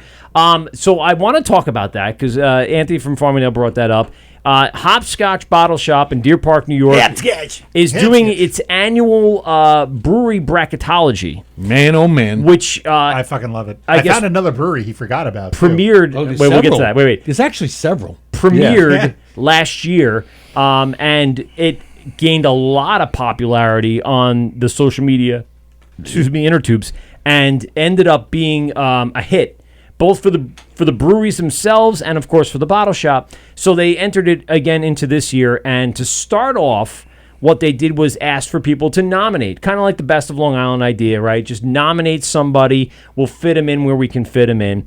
And once they filled out their bracket of 64, they shut it off. So as Pete was saying, and we were hearing, there was a bunch of breweries that were left off the list. Now, they can't take that personally. What I'm saying is it's about nomination. So if people are following Hopscotch Bottle Shop and they know that the nominations went out there, they could have written in and kind of nominated that brewery. We don't want to see anybody left off, but there's only 64 slots. I was just going to say, and I'm pretty sure I heard Mark was saying, if you got so many votes, like so many people nominated you, that might have put you ahead of someone else that just got left off. Right. Maybe got 5 nominations. This other brewery got 15. Well, they're in it. Yeah, because it is a popularity Yes, it thing. is. Listen, we're not going to say this is a the top 5 brewers in the world. This is opinionated popularity voting for sure. For sure, Straight off the bat. subjective. Yeah. Absolutely. Yeah. So there's no hiding that idea. In that said, 2 breweries in the house tonight, Barrage and 1940s. Both hit that list in the bracket of 64 and made it past round 1. Made it past round 1. Charlie, we had your matchup, and so what was your round 2 matchup? I got to look back at it. Pete has the notes, but we'll kind of give you a little rundown on what we thought was going to happen. Oh, so all right, this is great. So we'll give our 2 cents, but we'll just say this before we start. Pete, Steve, and I did a video segment about 20 minutes long, probably after editing, of the actual breakdown of all the second round picks. You're going to be able to check that out in clip form on Hopscotch's Instagram and social media, but we're going to produce and have the full video on our personal YouTube page. Every single podcast that we do also gets posted there in the next day or so. So we're live to Governor's Comedy Club podcast station on YouTube and Facebook, but later all the video gets re-edited and posted back up on our personal information. So if anyone wants to check that out, go to YouTube and type in The Wort with Mike, Pete, and Steve, and they will find our channel, and we will have that up, and we'll put links in our social media and stuff like that. So Steve, I'll start with you. What was your breakdown of 1940s versus Greenport Harbor? Well, round 2 is finished? No. Round 2 starts tomorrow. Starts tomorrow. But we were just giving our predictions. We are giving our predictions. Well, we're doing like bracketology, like for NCAA, where the hosts and their, I guess, experts at the time are giving their picks on who they think is going to win each round, each thing. So we kind of just did the second round thing. I'm sure they'll probably end up doing a third and a fourth, or a semi and a final quarter. As far as I know, I think this is our first year in. You weren't in last year? I don't believe so. I feel like you were, but maybe not.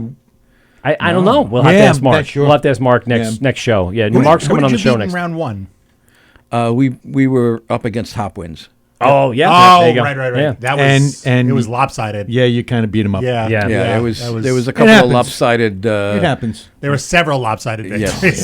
yeah. Well, we'll say this, and we'll go back to that. This is a popularity contest, Without a doubt. and it's not to say that is. anything about the beer or anything else. No, it's just it's about just- the yes, patronage, The patronage voting. brewery And and Who can mobilize their Right. fan base And to that's vote? the way we kind of picked who we think is going to win. And think about it this next way too, round. Charlie. You were just at Blue Point Cast Fest. You guys kicked your keg. You guys That's did you right. win an award? Sure. yes, we Yeah, have you the get the- trophies in the tasting room. There you go. So that's right. what I'm saying. So right there's a reason for popularity. There's a reason for exposure, and for people to have the name at the tip of their tongue when they're voting. So, Steve, give us what you said for your predictions coming up for the Greenport Harbor and 1940s matchup.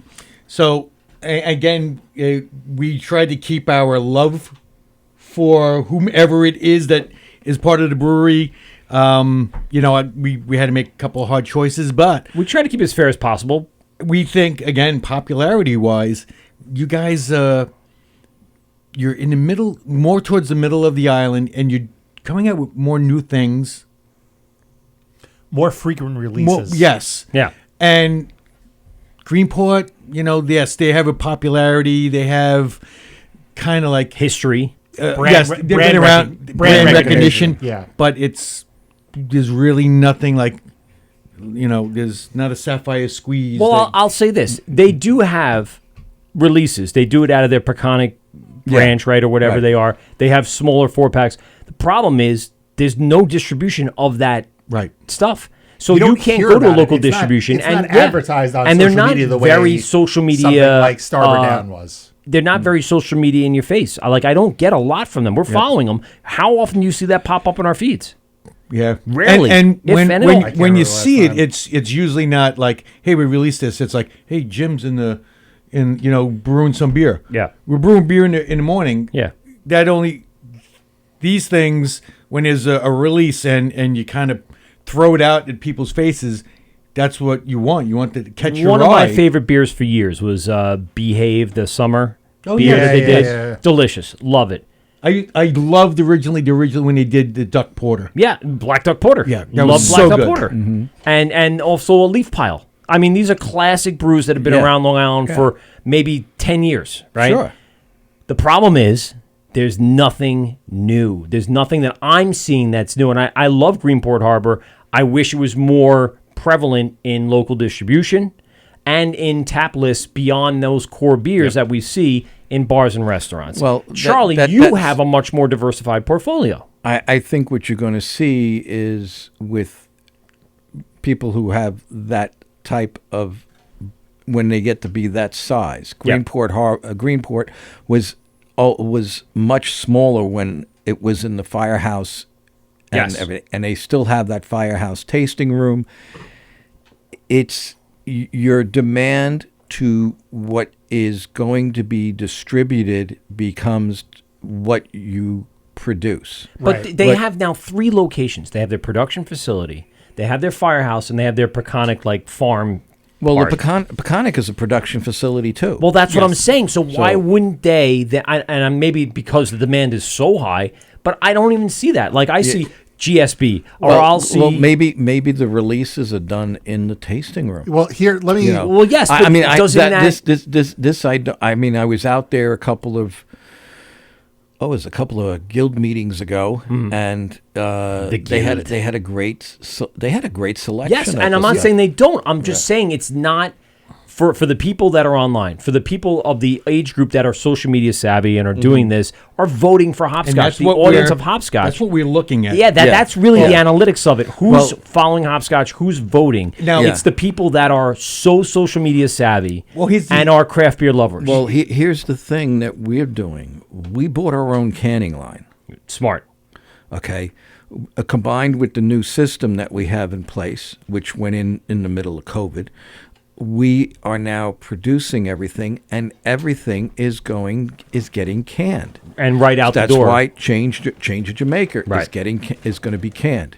We have some other beers on tap, and the new ones coming out, and the summer, the ones that are big hits in the spring and summer and everything. We're going to be pounding out a lot of stuff. Now, And I think what we all said was that you were going to take round 2. I think we all said it because of what I was citing before, because of the relevance that you have on a weekly, monthly basis versus Greenport. Then when you look at the audience of craft beer people, they are more inclined to buy stuff that's new. What's new? What do they got coming out?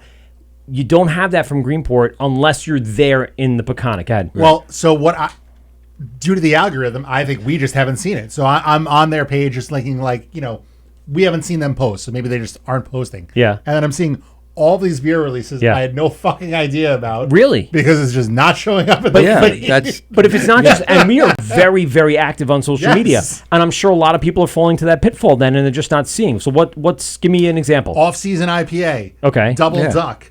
Creme Double de Duck. Fork. North Fork Native Wild Ale. When's the last post that they had? Today? Oh, dude, I haven't gone past February. No. Just scroll to the most current post. Most current post was 5 hours ago. 5 hours ago. Okay. So they are active. Yeah. They are active. We just haven't seen it. Wow. The algorithm, you're right. That's crazy. Now, House Pills. Yeah. These are all from the last 2 months. But you're not seeing that though in local distribution or in bars and restaurants. Now, are these I would say not stories. These are just posts. I'm just flipping through. Now, now here's the other thing, as we brought up about the people that follow Hopscotch. Yeah. Now, Greenport Harbor, they have 34,000 followers on Instagram. Yes. Wow. 1940s has about 6,000. Right. Again, though, of those 6,000, how many are interactive? Out of those 34,000, how many people are either know about Hopscotch or going to Hopscotch or follow them for Both their of them, right? I think it's the other way. They might have a smaller following, but they're way more active. But again, I think those group of people are the same group of people that are going to follow. Yeah. Hopscotch's audience lines up more with with Charlie's crowd than. And so what we were saying as we going through these mashups, Charlie, is those are all those analytics we have to put into it as we're sitting there on the spot. We did 2 takes of the episode, and that's why Sand City's going to crush my balls. As we're going to get to that. You're up against Sand City? Yeah, he has no chance in hell. Everybody at Sand City's like, oh, this was fixed, fucking bastards, all this stuff. Considering that Adam and most of the guys that work for me work there. Yeah. Which one do they work at? The one on Lindenhurst? Yeah. Cool. My question was, how many Sand City employees are going to vote for Barrage in the contest? Yeah, well, we're going to see how many swing the other way. Adam's like, I'm putting a sign up. If you don't fucking sign, you're not getting a beer. No, he didn't say that. I just fucking made that up. But again, going back to what you said, it's a popularity contest. It is, yeah. We saw the bracket, and I go like, okay, so, but there was no explanation. We didn't get the heads up on, hey, promote this or anything else. Right. And simply from that, even without that. It wasn't until we were done canning and I had go like, oh, look at this. There's somebody liked it. And I looked at it and we were tagged in the post from Hopscotch and I go like, oh, we're on to round 2. Okay. I mean, that's same thing happened with Nightmare. Right. Yeah. Yeah. He just, he didn't have And it time went to the other really way. post. And Lost Farmer is way more active on social media than yes. They On the tip of everyone's tongue. They have those people that are the craft beer people that do follow Hopscotch. Yep. Again, shared audience. Yep. Yeah, it's a combination of multiple things. It's it's the variety of beer. It's what you can your what you can put out, what you do, and your popularity. Yeah. Where you're available too, where people can get your beer outside of the brewery. See, now here's my thing. That's where we're growing is outside. I see Greenport when I go to Stop and Shop, stuff Yep. like that. Yes. Yeah. Yes. And I don't buy beer from Stop and Shop. Oh, I go to my local, Home D. Yeah. And I walk around and I see what's Belmore, right? Belmore Bev. Yeah. And, well, I'll say this. So my Home D, which was Flag, ended up changing ownership. Oh, they did. Yeah. The widow sold her end, and now it's owned by some other gentleman of foreign descent. And I'm not sure exactly what kind of direction they're going to head in. Some of the same employees are there for sure. They kept on some of the employees, and they still have a good craft beer selection. But they're making real changes, good selection. like really good. Yeah. You had everything new releases, and they're also carrying Sand City now too, so that definitely helps them a little bit. As is my favorite home D, Some Guys. Right. So for me, Some Guys is a little further away. So if I want a quick, trip, it's going to take 10, 15 minutes to go and come back. Flag was like 3 minutes up the road. It was just so much easier to get. So, when you're looking at, what is there and what's available, I'd rather just go to Sand City or 27 or anybody else at that point besides the home D. If you're craving Sand City, it's quicker for you to go to the brewery than it is to go to... But that's me. That's me as the craft beer guy, as opposed to maybe someone who's just a moderate craft beer liker. And the money's going right to the brewery, Oh, too. yeah. I mean, you're paying extra just for the distribution.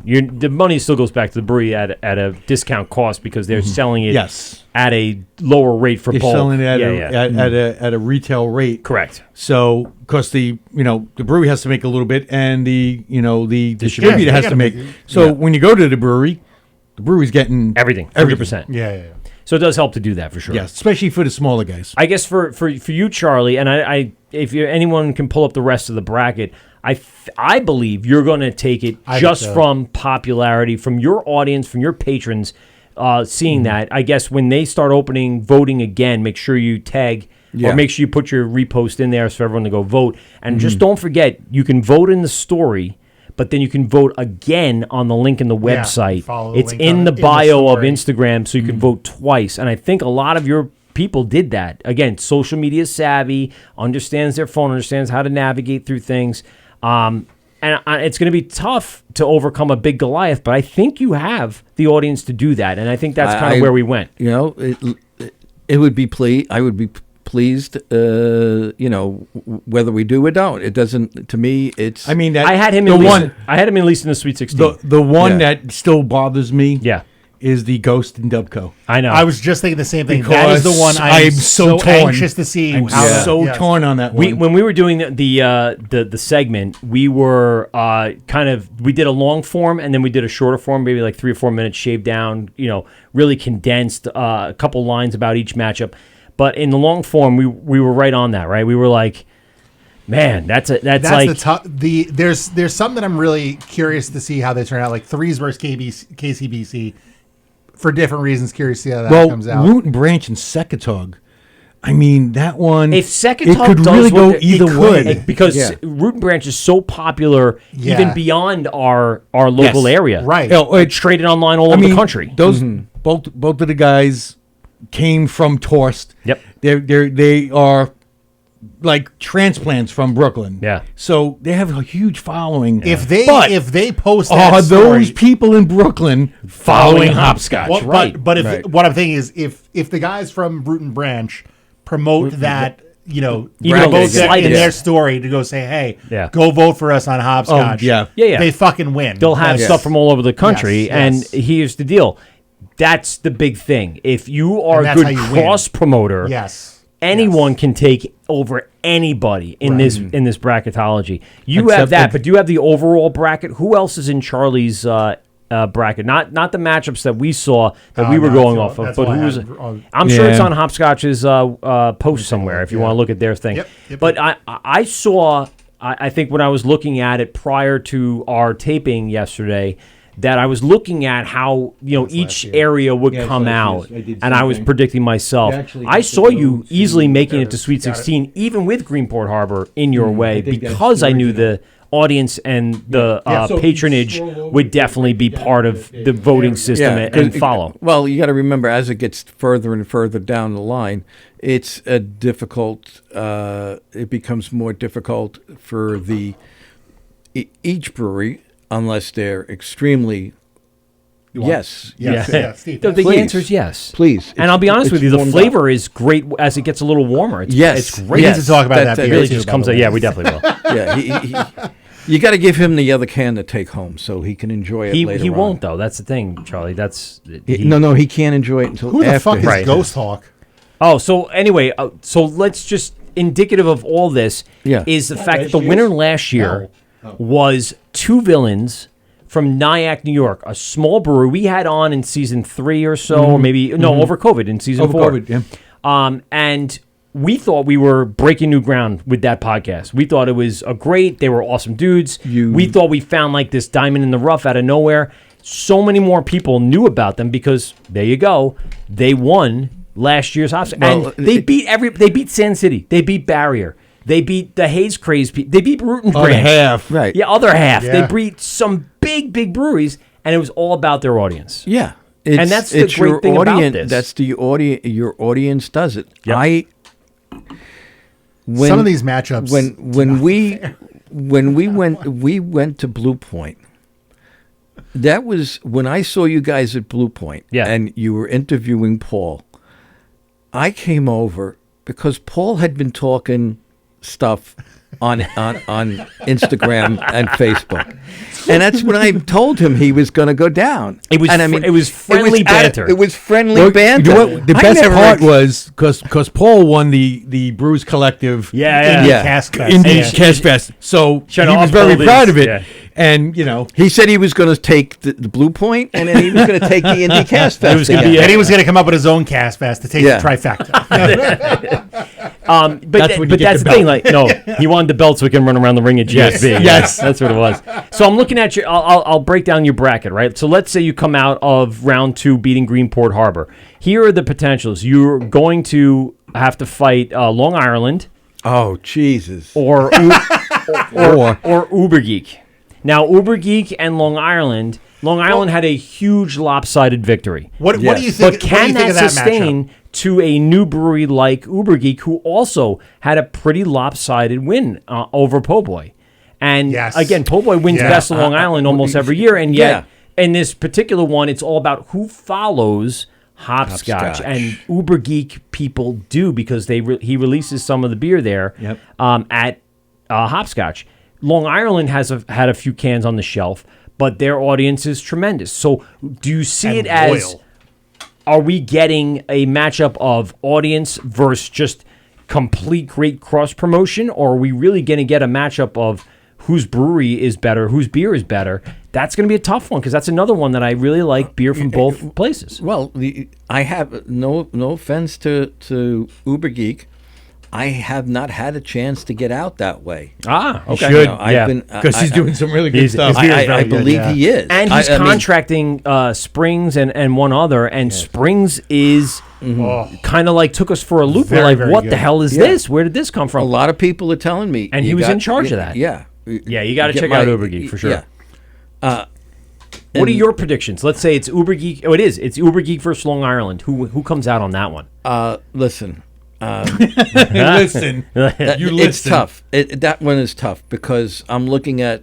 Oh, wait, Sheila's on Instagram right now. Sheila, you have a big matchup. Long Island versus Uber Geek. She's going to call, of course, Long Island. Of course. No. I want to hear her thoughts on why she thinks. Sheila, call us. It's 516-465-3990. 516-465-3990. It's just a more direct way to interact with us. It's a better way.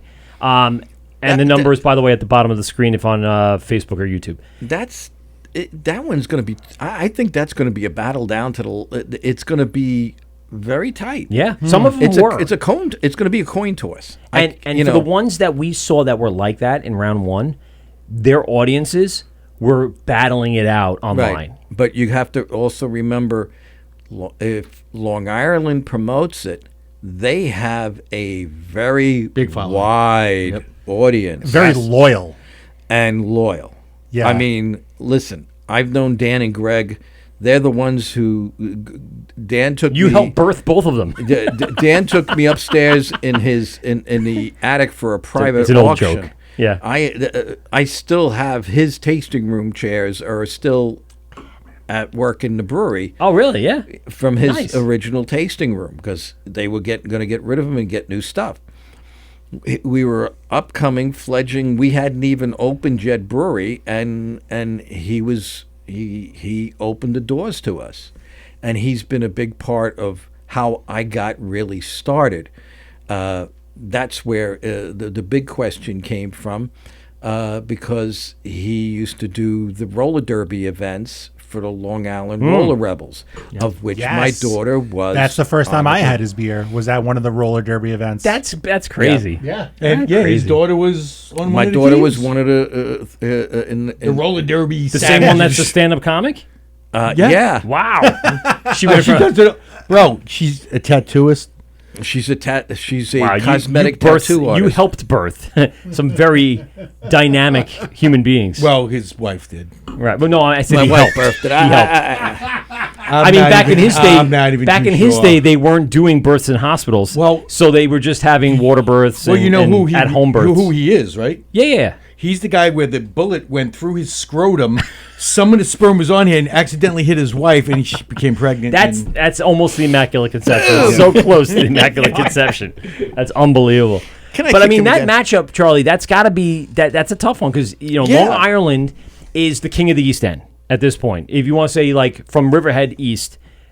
And I'm not saying per volume. I'm not saying distribution. I'm just saying the one that stands out for the namesake and the history. the history. The one Don't we're start both right in- now. is also not on the list. How many? I No, believe you know they how just many- didn't they just celebrate or going to celebrate their like 10th or 13th. They're on their 11th year now. Yeah, They did 11th. 10 years, 10 beers. Well, like 30, I think you're right, 12 or 13. 13. No, we I were think over it's there in 15. COVID and we were tasting. No, that 10 was years, 10 beers. pre-COVID. That was pre-COVID. That was at Yeah. the Coliseum. Yeah, How it's fast does 13. life go? Yes, God damn that's it. what I'm saying.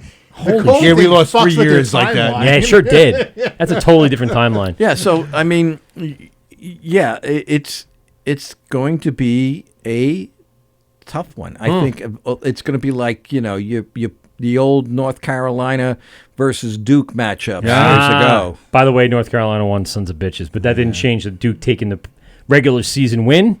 And you want me to do real bracketology? No, 13, shit. 13 years. Duke is taking the 13 ACC championship right at the Barclays on Okay, Saturday relax. night. This is a beer. And then all of a sudden, boom, bam, boom, they're a number 2 seed in Bing the bong. ACC NCAA championship, and they were going to take it at least to the Final Four. So there's my predictions for regular basketball, not just beer bracketology. There's a bunch of matchups on there too that we were talking about people being left off. There is some hard feelings, I think, every year because there's only 64 breweries in this list. And that's a lot to include between Montauk no, and like no, upstate. no, wait a minute. Hold on. We got Sheila. Sheila's going to call it. Sheila, this is the word Mike, Pete, and Steve. What's up?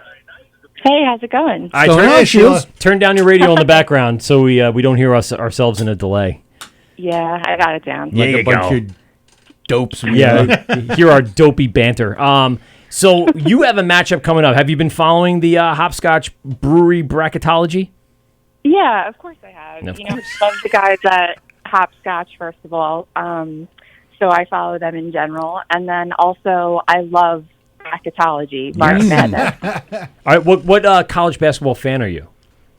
You know what? I don't really have an allegiance to one specific team. Okay. I kind of always hope for the Cinderella stories, Yeah, And, the 16 knocking off the 1 or the 14 beating the 8. Yeah, those are yeah, good. I love seeing stuff like that. I've gone to Big East games and stuff, and I've been to the Final Four, so Nice. I love stuff like that. So I love the idea that they're doing this, and it's funny that I happened to tune in just as you guys were mentioning it. Yeah, exactly. So you have a matchup coming up. It's Long Island versus Uber Geek. Yeah. The Battle of Riverhead. I want to hear as non-biased report on this. Be as objective as you can on Well, this one. I'll say this: you Or- guys or had why do you think you're going to win? you had a huge lopsided victory in round 1. Yeah. Do you guys cross promote this? Like, what's the essence of you guys really, or is there just people that are at your brewery that know about this brewery bracketology and know that they need to go vote? I think that's what it is. Honestly, I didn't even realize when the voting had started for our bracket. So by the time I realized that it was going on, it was already like 80 to 20. We don't mean to laugh, but yeah, it was a slaughter. Yeah. Who did they go up against? He has it. Peter pull. I'll pull it up in a second. Yeah. Who'd you go up against? Do you know offhand? It was It was Mauritius Field Brewing. Oh, That's right. Yeah, and we yeah, like yeah. Mauritius, Yeah. but you know Yeah. what? Too new. They're so new. Too Yes. new. Yeah. That's what it Right. was. Of I like how Of course. traditional styles. Yeah. We loved yeah. it there. It was I great. liked it there. The beer was great, but it's about being so new and then just having an audience that's so social media was savvy and lopsided. also That follows wasn't around. Hopscotch. Now, they don't distribute anything. They don't have No. anything out there except for out of the brewery. So I think that's a detriment. Yeah. Going back to what I was saying. Smaller audience. So, yeah. So you have a bigger matchup here because we know that Rob distributes through Hopscotch as well. So now it's going to be a battle of the shelves, I think. What do you think you guys are going to do here in round 2 that's going to help you eke out a win? You know, I think that it's a really great matchup, and I will say that I really love Rob, and I love Uber Geek, and I'm really happy with all. But you're the gonna stuff that take them you down. did. I hear it. I hear it in your voice, Sheila. I hear it. You're trying to be so nice and just so cordial and just like, we love him and he's a great guy and everything. But we're gonna rip the bones out of his body and beat him with it. Well, listen, it doesn't mean that I think that we're not going to win. Or that I don't want to win. That's my girl. That's what I wanted to hear. But I do truly, honestly, really like Rob, and I like what he's doing over there. So, So if it comes down to it, and you guys do take a round 2 victory, you could be going up against Charlie in 1940s. He's here in studio with us tonight. And what do you think it's going to come down to for that matchup to get into the Sweet 16? You guys are really putting me on the Yeah. spot. Why not? Come on. It makes for interesting. We're all having fun. Yeah. Two of my the two breweries that mentored and got me You know what? started. Yeah. I think one that is it has Barrage, to one is do- Long Island. Come on, I don't. I think that a lot of it has to do with your audience and how savvy they are with Yes. the voting Yeah. process. Yep. Yeah, that's what we were talking about before. It's got to be the savviness of the people who are following Hopscotch are the same people who are on Instagram or wherever all the time and are checking in and looking at new things. And again, what posts do you have that have just come out? Like we just went back through Greenport and realized our algorithm is not letting us see much of Greenport, so we just don't think they exist on the map. Meanwhile, they do. So if someone else's algorithm is different and they're seeing a lot of the releases of Greenport, is that something that's going to affect the race? And the answer is going to be definitely yes, for sure. Absolutely, 100%. I mean, I wasn't really, so obviously you guys know that I handle the social media and all of that for Long Island, right? And, I wasn't really planning an all-out assault for this bracketology thing. But I was. But now. but now that you mention it. I know. It's to me, it's friendly competition, and I think that it's great across the board for all of us. Yeah, I really do. It's going to be a lot of fun. And the great thing How about exciting it is this, though? The fucking, Yeah, is there I'm a not buzz into March in the brewery? Madness, so, this is... This is your March Madness. Yeah. I love it. I love the competition aspect of it. I mean, I'm, full-fledged into the bracket thing. Like I said, I mean, I'm going to do March Madness brackets with our brewer, Kevin. There's a big lunch on the line. So, I'm totally into it. Well, really quick, there's a bunch of people checking on Instagram, which I just failed to even look at. Hoppy Hogan. Hoppy Hogan is checking in and saying, this bracketology episode is lit. Hoppy Hogan, this isn't the whole episode. We did a whole you gotta see the hour Hopscotch. well, not just that. We have a 20-minute produced segment on this that's going to come out hopefully tomorrow.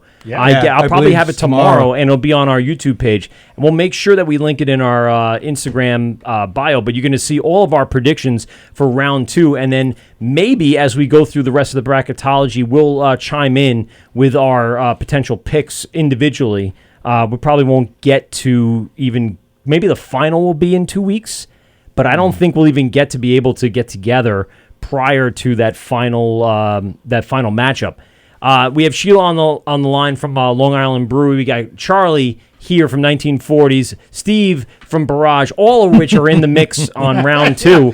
It's amazing. We should have probably had a few more people call in for this one. I just want to see how badly Barrage gets raped and pillaged by Sand City. And that's a big matchup. Sheila. Wait a minute. You shouldn't think that way. You have to. Because if you win, but it's going back to what we've been talking about. It is a popularity thing. How many people at Sand City? I think there's a lot of nostalgia. Well, vote that's no, gonna go. Yes. you got to remember. Here's the thing. You got to remember when at the Cast Festival, the surprise was because I walk in and there's Adam with the two casks, and I go like, what the heck is he up to now? Steve was surprised, but I think 90% of the brewers were surprised. Yes, They had no idea. Yeah, I was like, he's the back. amount of text messages and especially home D's too. Yeah. So when you're coming out with How stuff, many cases can I get? Where are you brewing? What's going on?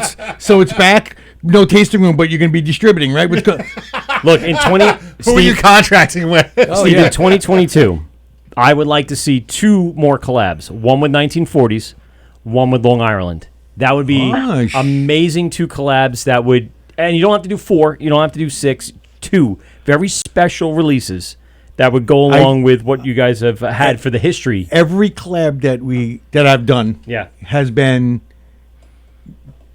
me being asked to do a collab. I haven't asked anybody to do a collab. That's why I mentioned it right now. And well, and if the guys from Smallcraft are listening, because they were like, he doesn't want to do a collab with us. No, you just gotta ask. You just got to ask. Somebody's been asking for a while. Well, you haven't asked recently. You've been avoiding me. All right, girls. We don't want to. We got to separate you. The And you're not locker room talking here about is. me. I avoided him like the Spanish flu that he went through back in 1918. And I'm still here. Civil War. You wore a mask back then too, didn't you, Charles? Yeah, I do. He still should wear one. But Sheila, you have you seen your full bracket? I mean, but let's just say, as a scenario, you do take out 1940s. You're going against some big guys there in the Sweet 16 and the Final Four. How do you see the bracket going? What's your prediction for a final winner of this whole year?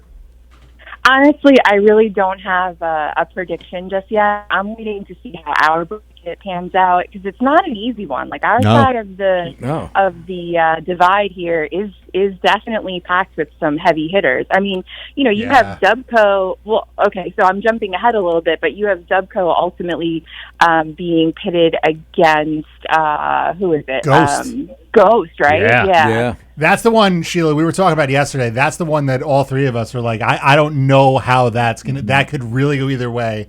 And I feel like that's going to be such a tight margin on that one. And it's like voting which child is the favorite. Yeah. I don't know which one I would want to pick because I love both of those breweries, both of the people, both of the beers equally. I don't think I could make that choice. And I said the only reason why we made a choice. Well, the reason you made a choice. Yes, is because Eleanor Black beer. IPA. Yes, one beer. One beer swayed you. One beer. And I said, Paul, if you're listening, all you have to do is brew a Black IPA. I think it we already did. comes down to how fervent their fan bases are. Yes. Too, you know? Yep. That is going to play such a huge part in everything that plays out moving forward. So, Sheila, outside the brewery bracketology, how are things going? Everything's good? yeah, doing great. We just celebrated our 13th anniversary. 13? I told you. Yeah. Dude, COVID fucked with my timeline. You're absolutely right. Yeah. I lost 2 years. I really thought it was like last year, and then like we were drinking King Celtic off the bright tanks. I know. That's right, King Celtic. I forgot. You guys love that. Selfish it's question. kind When of- does King Celtic come Coming out? back. Yes, please. And we'll vote for you. Just get it to us. Get it done. Listen, when you guys wrangle beer making deals for me, I see where this is going. Listen, I'll know that. I'll ask Aaron for another one. I'll be like, yeah, listen, things are going well, and hopefully we got a lot of beer makers sold for you. I see you guys are making a lot of money. I from just the, GoFundMe. I just love that she hasn't let that go. No, she wanted that I'm beer never maker letting it so go, guys. bad. I am persistent. Yes. Well, But, yeah, are you honestly, celebrating your 30th birthday soon? Yes. There you go, babe. Well, there you go. Maybe we'll all chip in, and it'll be a gift from the Wort.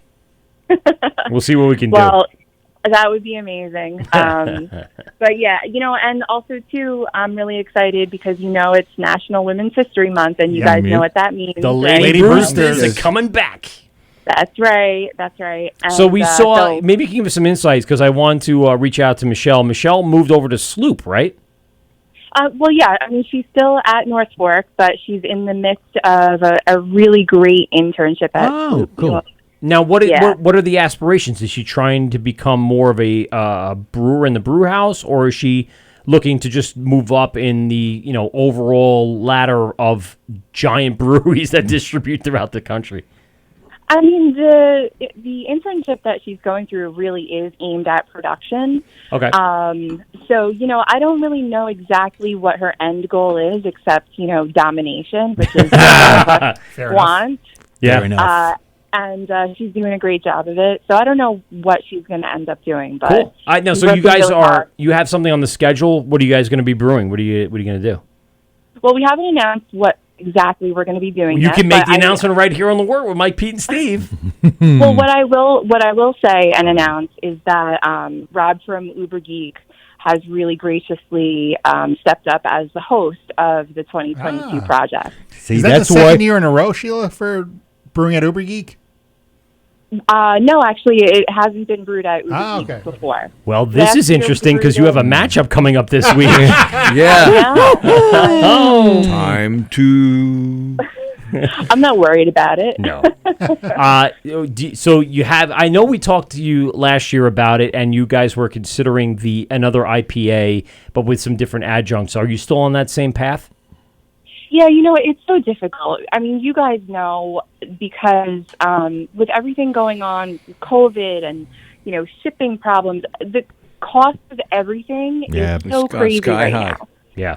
Like adjuncts, grain, everything is like 20 to 30% higher. So just brew a lager. Yeah.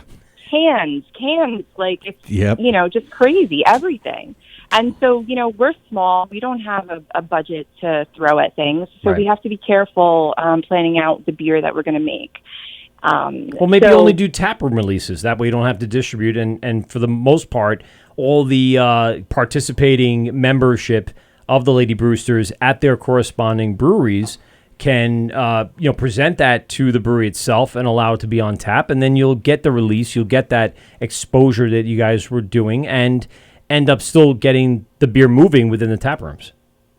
I mean, that's what we did the first year, Right. and it was great. We all had the beer on tap, and we even had it at a couple of local restaurants and bars. But, Cool. having it in cans in that package really made a huge impact last year. Sure. Yeah. And I don't think that we would want to take a step backwards in the project.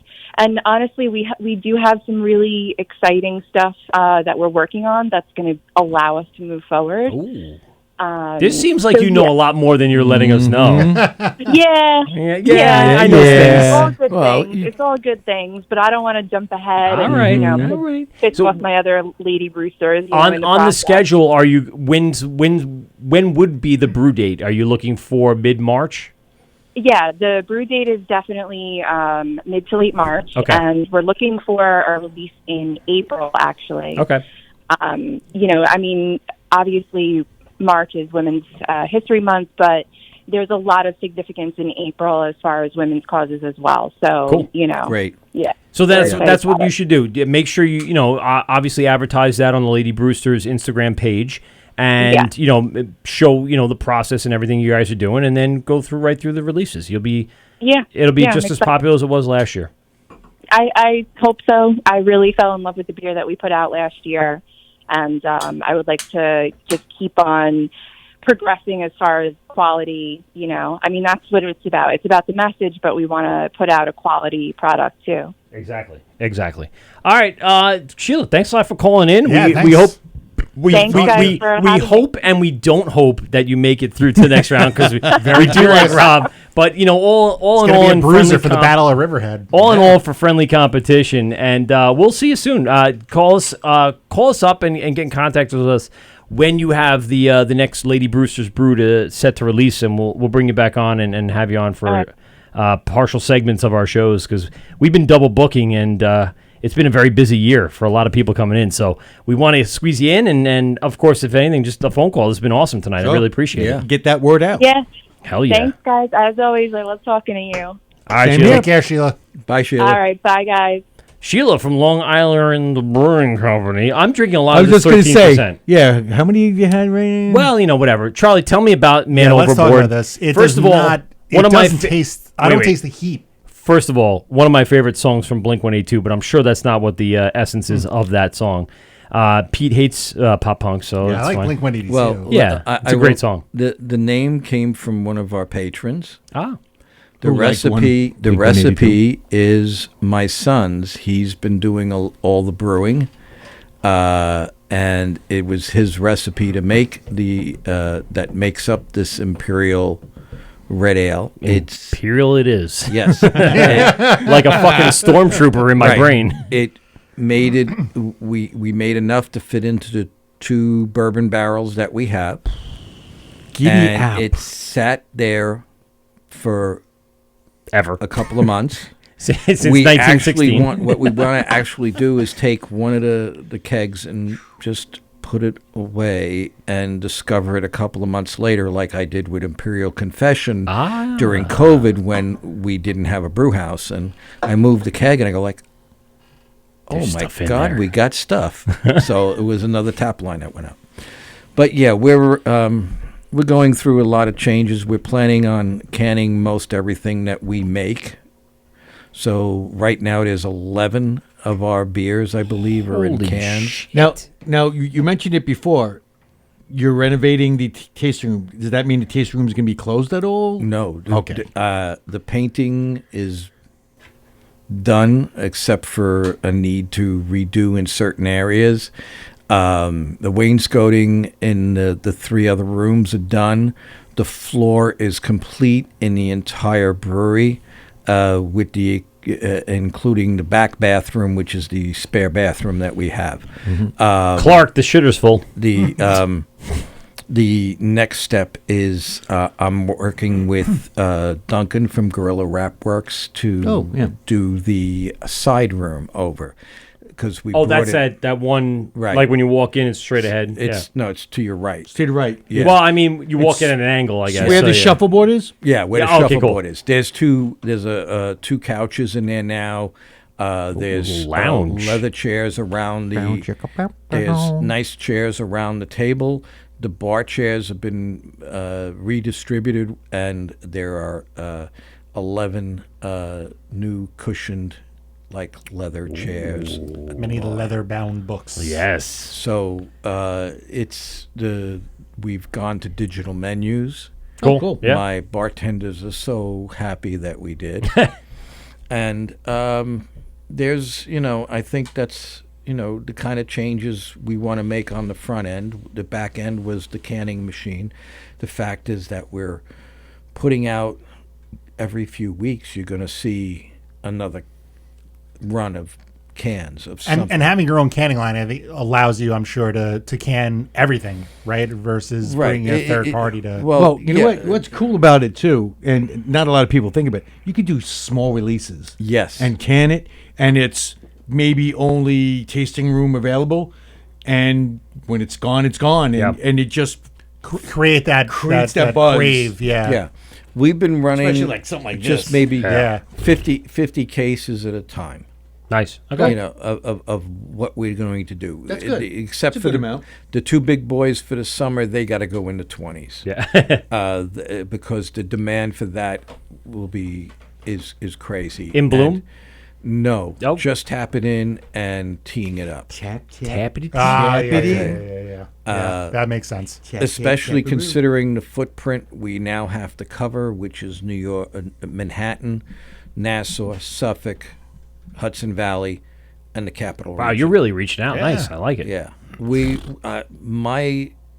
I want to see us throughout the state before my time to retire. You're not going to Retire. die anytime soon, Charlie. No, You've been no. living for 150 years. Yeah. Yeah. You I've got been another around. Well, hopefully 200 before in the you. He's Second the American Gollum. Revolution, Yeah. your beer's available everywhere.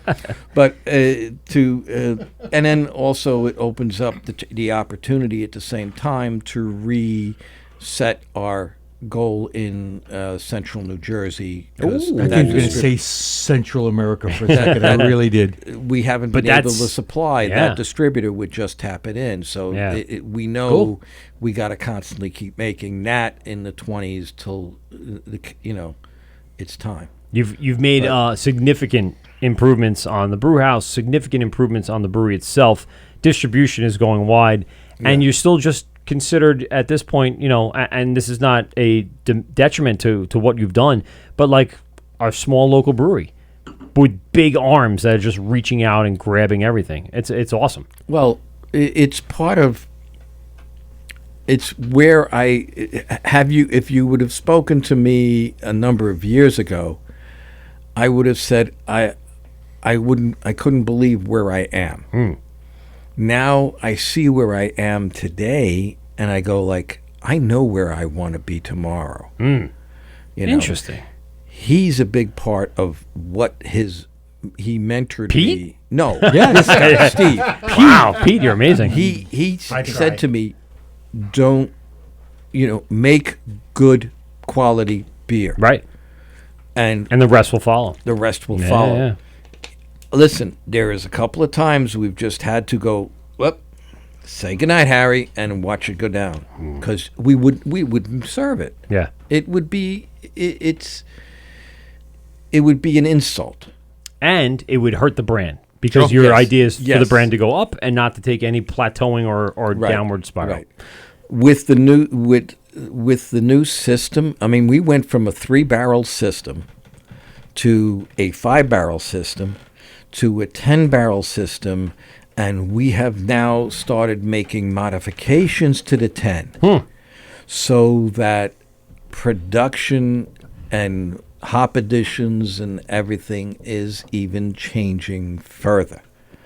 So the quality of what will come out is going to just keep getting better. I think it's one of the things that you guys as brewers have to do. You have to just keep optimizing every element, every step of your process. Well, once you've gotten all of the equipment parts done, the next thing is, okay, what are we putting out? We have a lot of things in the back pages. I can't reveal all of it. Oh, you're going to But- pull a Sheila on us, are you? All right, but I see where will it's let going. it out. He just wants to come on the show again. Yeah. Yeah. He wants to come back on the show. Now you know where he's Let's put it this way. There is a certain person's company which is joining with us. Hopscotch? No, I'm just kidding.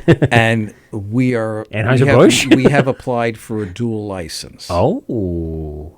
For spirits? No. Oh, wine? Well, it has to be that license in order to produce the magic Mead. word cider. I see where it's going. Okay. Interesting. To be determined. Yes. TBD. Yes. All right, we were waiting. Let's further leave that as developments. a cliffhanger. Sure.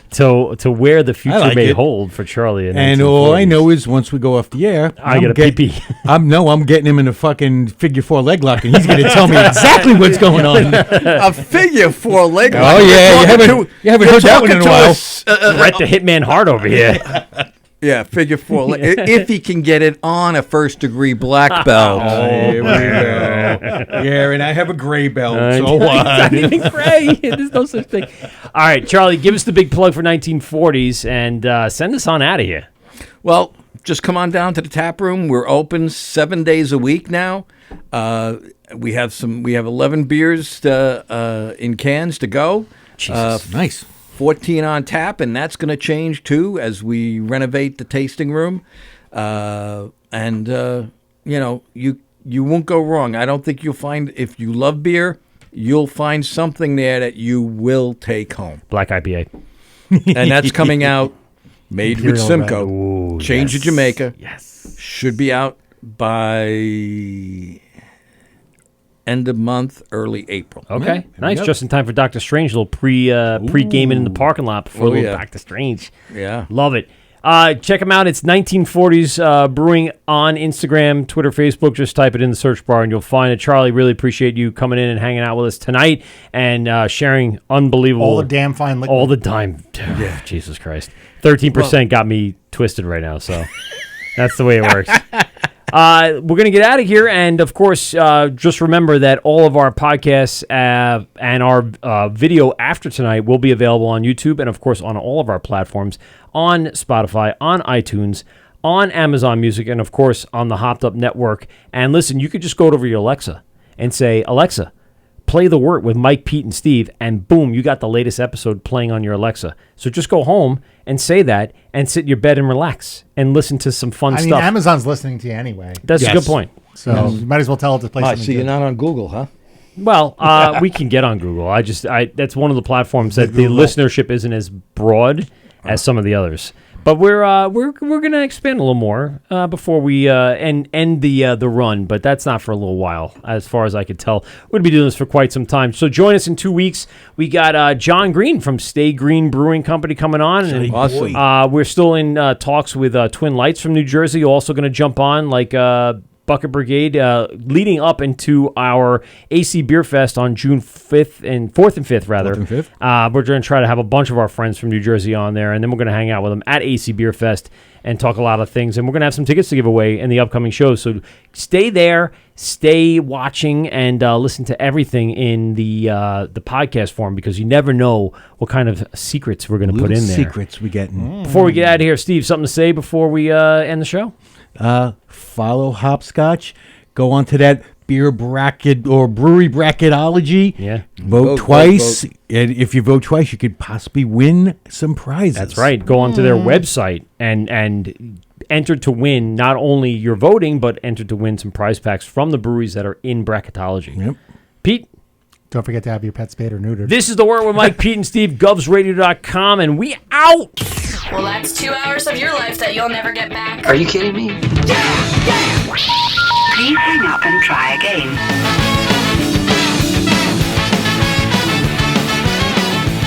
This has been The Wort on Govs Radio.